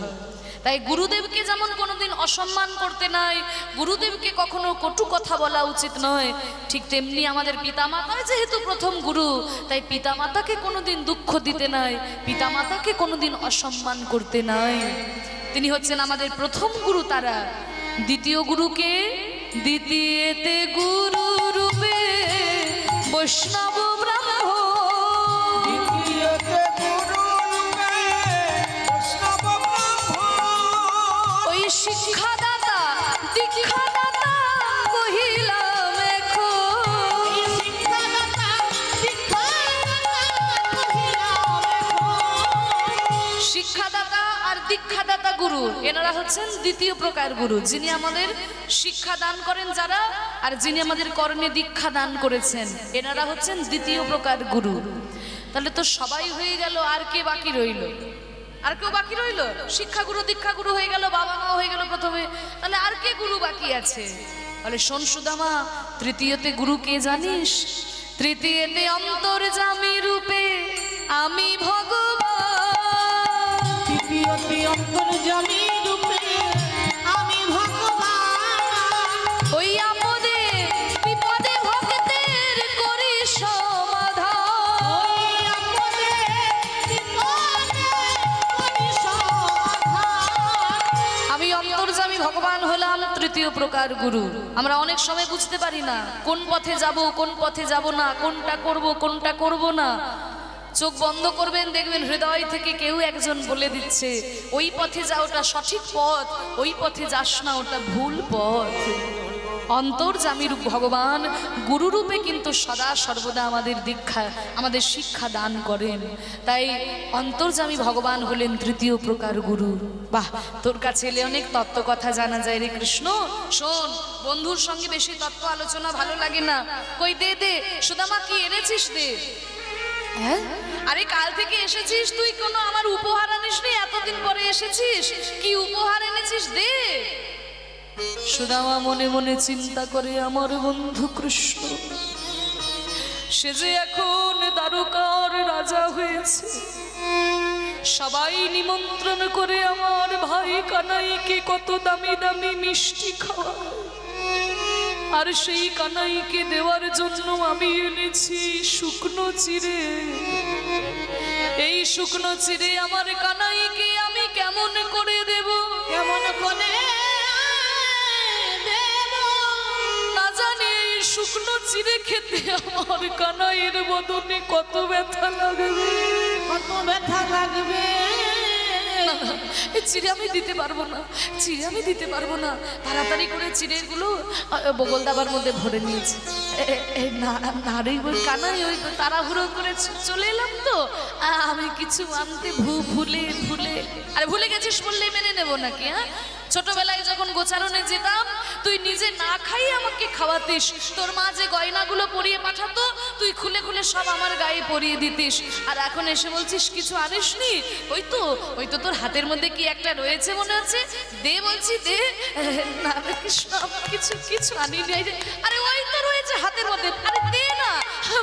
আর কৃষ্ণ কিছু আনিনি, আমি বলছি কিছু আন। ঠিক আছে। কৃষ্ণ দেখছে এইভাবে তো সুদামা দিচ্ছে না, তাহলে একটু ছলনার আশ্রয় করতে হবে। ঠিক আছে সুদামা, আনিসনি, ভালোই করেছিস যে এতদিন পরে এসেছিস, তোকে একটু ভালো করে আলিঙ্গন করা হয়নি, তা একটু আলিঙ্গন তো করতে পারবি। এবার সুদামা তো সহজ সরল, সে তো এত চাতুরালি বোঝে না, বলে হ্যাঁ ভাই, আলিঙ্গন একবার কেন 100 বার করবো, আই ভাই তোকে একটু আলিঙ্গন করি। এই বলে যেই না সুদামাকে নিয়ে জোর করে আলিঙ্গন করতে গেছে, অমনি বগল দাবা থেকে চিড়ের পুটলিটা মাটিতে পড়ে গেল। এই আমি জানতাম, আরে তুই আমার কাছে এতদিন পরে আসছিস আর আমার জন্য কিছু আনবি না, এটা হতেই পারে না। এই তোর কি রয়েছে, কি একটা রয়েছে, নিশ্চয়ই কোনো ভালো কিছু আছে। দেই না তাড়াতাড়ি করে পুটলিটা খুলেছে, দেখে তার মধ্যে রয়েছে ভিজানো চিড়ে। কৃষ্ণ বলে, ওরে সুদামা রে,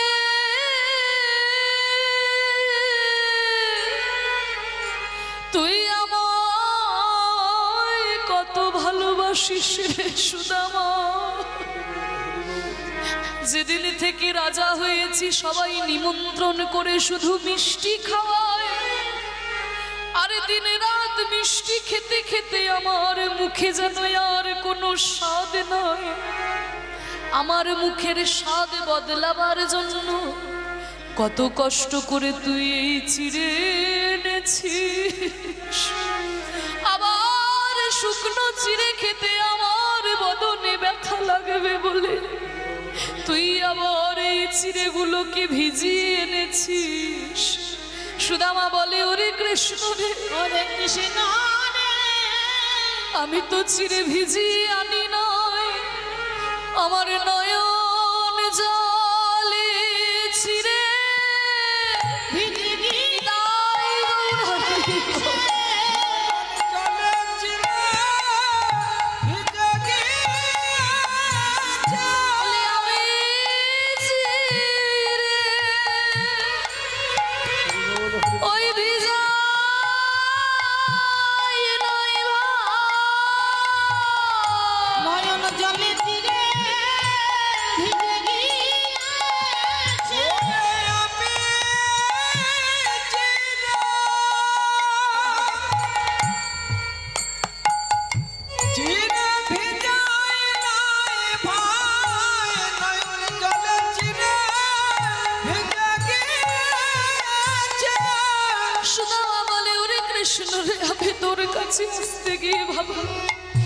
যেই তোর বদনে কত ক্ষীরসর লবণে তুলে দিয়েছি, সেই তোর বদনে আমি এই শুকনো চিড়ে কেমন করে দেব?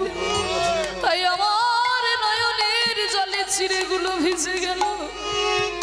কৃষ্ণ বলে, ওরে সুদামারে, তুই এত কষ্ট করে আমার জন্য এই চিড়ে এনেছিস, তাই এই চিড়ে ছুঁয়ে আমি প্রতিজ্ঞা করে বললাম, সুদামা, আগামী কলিযুগে যখন আমি নদিয়া হয়ে নবদ্বীপে গৌর হয়ে জন্ম নেব, যদি কোনো কাঙাল ভক্তই আমার জন্য ফল মিষ্টি জোগাড় করতে না পারে, আমায় সোনার থালা দিতে হবে না।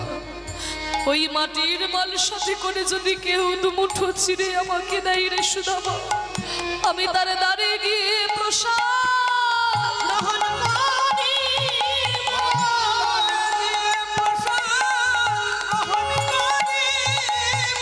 ওই কলিযুগের ঘরে ঘরে গিয়ে প্রসাদ গ্রহণ করি।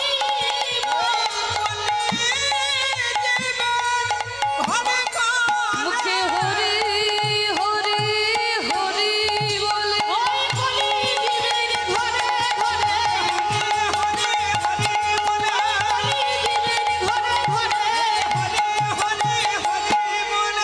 ঘরে গিয়ে প্রসাদ গ্রহণ করিব। চিড়ে ছুঁয়ে প্রতিজ্ঞা করলেন। ওই জন্য দেখবেন যে কোনো জায়গায় 24 প্রহরে যখন মহাপ্রভুকে আনা হয়, ওই বড় ভোগের দিনে মাটির মাল সাথে করে কিন্তু চিড়ে ভোগ দেওয়া হয়। চিড়ে ছাড়া গোবিন্দের ভোগ হয় না, মহাপ্রভুর ভোগ হয় না। সেই যে বলেছিল সুদামাকে, সুদামা বলছে, কানা এবার বিদায় দে, তুই আজই চলে যাবি ভাই। হ্যাঁ, তোর কোনো অভাব নেই তো, তুই ভালো আছিস তো? ওরে ভগবান কৃষ্ণ যার বন্ধু, তার আবার কিসের অভাব? সুদামা, তুই একবার বল, তুই একবার বললে আমার সর্বস্ব দিয়ে দেব। কিন্তু সুদামা তো কিছু চাইবে না। চলে গেল সুদামা বিদায় নিয়ে। তাই বলে কি কৃষ্ণ কিছু দেবে না? বিশ্বকর্মাকে ডেকে বলল, শোনো বিশ্বকর্মা, তুমি সুদামার তাল পাতার কুটিরটা ভেঙে আমার রাজপ্রাসাদের মতো একটা রাজপ্রাসাদ তৈরি করে দাও। মা লক্ষ্মীকে ডেকে বলল, শোনো মা লক্ষ্মী, তুমি সুদামার স্ত্রী সুশীলাকে সারা গায়ে গয়না পরিয়ে সাজিয়ে দিয়ে যাও। সুশীলাকে মা লক্ষ্মী সারা গায়ে গয়না পরিয়ে সাজিয়ে দিল। আর ওদিকে বিশ্বকর্মা রাজপ্রাসাদ তৈরি করে দিয়েছে। আর মা গো ওদিকে চিড়ে নিয়ে টানাটানি পড়ে গেছে। মানে এক মুঠো চিড়ে গোবিন্দ খেয়েছে, আর 3 মুঠো পড়ে আছে।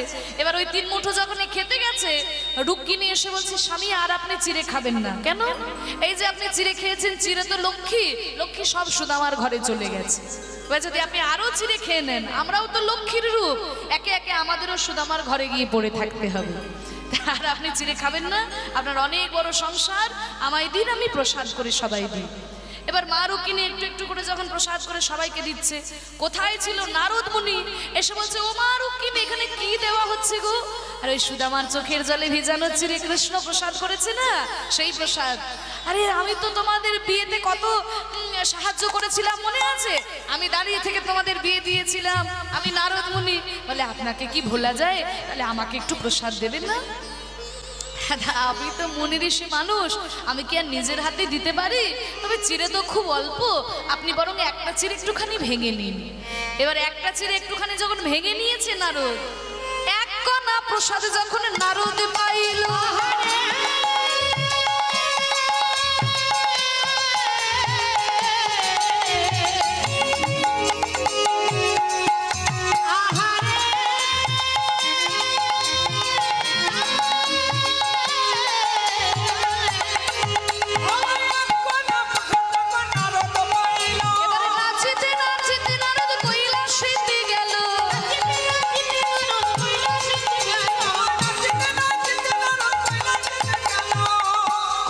শিব ঠাকুরের কাছে গেছে। মামা, কি হলো? কি তুমি কি সারা জীবন ধ্যানই করবে নাকি? আমার ধ্যান করাই কাজ। আর ওদিকে কি হচ্ছে তুমি খোঁজ খবর নেবে না? আমার সব অফিসার ফিট করা আছে। অফিসার? হ্যাঁ। কারা তোমার অফিসার? এই যে দেখছো না, নন্দী, বিরিঙ্গি, ভূত, প্রেত, এরা সব আমার অফিসার। সব বসে বসে মাইনে খাচ্ছে, খবর দেওয়ার নাম নাই। তোমার এই অফিসাররা তোমাকে খোঁজ খবর দেয়নি? কেউ খবর দেয় নাই। ও মামা, হ্যাঁ, আমি পেয়েছি গো, পেয়েছি। পেয়েছো? কি পেয়েছো? প্রসাদ পেয়েছি। প্রসাদ? হ্যাঁ। কিসের প্রসাদ?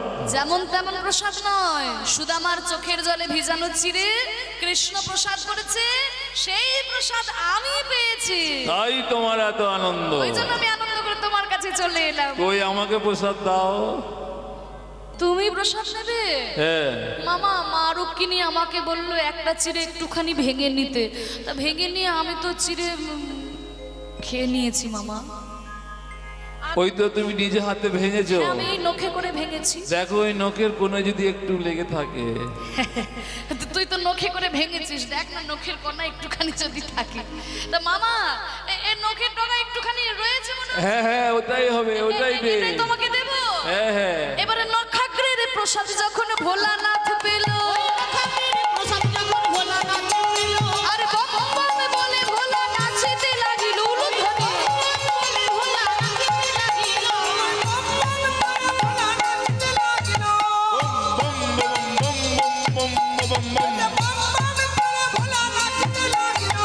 আনন্দ ধরে না, ওই নখাগ্রের প্রসাদ পেয়ে আনন্দ ধরে না, প্রসাদ পেয়ে আনন্দ ধরে না, ওই বম বম বলে ভোলা নাচিতে লাগিল। বম বম বলে ভোলা নাচিতে লাগিল। এমন নাচছে কৈলাস পর্বতটা কাঁপছে। মা পার্বতী এসে বলছে, আরে হলোটা কি, তোমরা এমন ভাবে নৃত্য করছো পর্বতটাই কেঁপে গেল, কি হয়েছে? প্রসাদ পেয়ে আনন্দ করছি পার্বতী। প্রসাদ? কার প্রসাদ? ওই যে সুদামার চোখের জলে ভেজানো চিরে কৃষ্ণ প্রসাদ করেছে, আর সেই প্রসাদ নারদ আমাকে দিয়েছে। কিরে নারদ, তোর মামাকে প্রসাদ দিলি, তবে আমাকে প্রসাদ দে। মা, আর তো প্রসাদ নেই, নখের কোণে যেটুকু ছিল সেটুকু আমি মামাকে দিয়েছি, আর তো প্রসাদ নাই। হ্যাঁ রে, তোরা মামা ভাগ্নে যুক্তি করে প্রসাদ পেলি আর আমাকে বঞ্চিত করলি। শোন, এই কৃষ্ণ যখন জগন্নাথ হয়ে পুরীধামে বিরাজ করবে, সেদিন আমি বিমলা মাতা নাম ধরে ওই জগন্নাথ মন্দিরের পাশে বিরাজ করব। সেদিন জগন্নাথের প্রসাদ সবার প্রথমে আমার কাছে আনা হবে। আমি প্রসাদ দিলে তবে সেদিন ভক্তরা প্রসাদ পাবে। জগন্নাথ মন্দিরের পাশে যে বিমলা মাতার মন্দির, মা পার্বতী সেখানে বিরাজ করছেন, ওই জন্য জগন্নাথের প্রসাদ বিক্রয় করা হয়। হ্যাঁ, আর এদিকে সুদামাতা এসে দেখে কি তার রাজপ্রাসাদ হয়ে গেছে কুটিরটা, কিন্তু আমার সুশীলা কোথায়? এবার যখন সুশীলা এসে চরণে প্রণাম করেছে, প্রথমে তো চিনতেই পারে নাই। স্বামী, সুশীলা, তোমার সারা গায়ে গয়না, এই রাজপ্রাসাদ। বিশ্বকর্মা এসে রাজপ্রাসাদ করে দিয়েছে, আর মা লক্ষ্মী এসে আমাকে সাজিয়ে দিয়েছে। স্বামী, সুশীলা, আমি তো কৃষ্ণের কাছে এই ধন সম্পত্তি ঐশ্বর্য চাই না। ওরে কানাই, আমি তোর কাছে এই ধন সম্পত্তি ঐশ্বর্য চাই না ভাই। আমি যেন যুগে যুগে তোকে আমার বন্ধু রূপে পেতে পারি। তাই সুশীলা কলিযুগে জন্মগ্রহণ, এই সুদামা কলিযুগে জন্মগ্রহণ করেছিলেন সুন্দরানন্দ পণ্ডিত রূপে। সুন্দরানন্দ পণ্ডিত বন্দি বড় আসে, ফুটালো কদম্ব পুষ্প জাম্বিরের গাছে। জামির গাছে কদম ফুল ফুটিয়েছিল, এত বড় ভক্ত ছিল সুদামা ঠাকুর। কলিযুগে সুন্দরানন্দ পণ্ডিত রূপে জন্মগ্রহণ করেছিলেন। তাই সবাই বলুন, কৃষ্ণ সুদামা কি, কৃষ্ণ সুদামা কি, ভক্ত ভগবান কি, বৃন্দাবন ধাম কি, আপন আপন গুরু মহারাজ কি, হরিনাম সংকীর্তন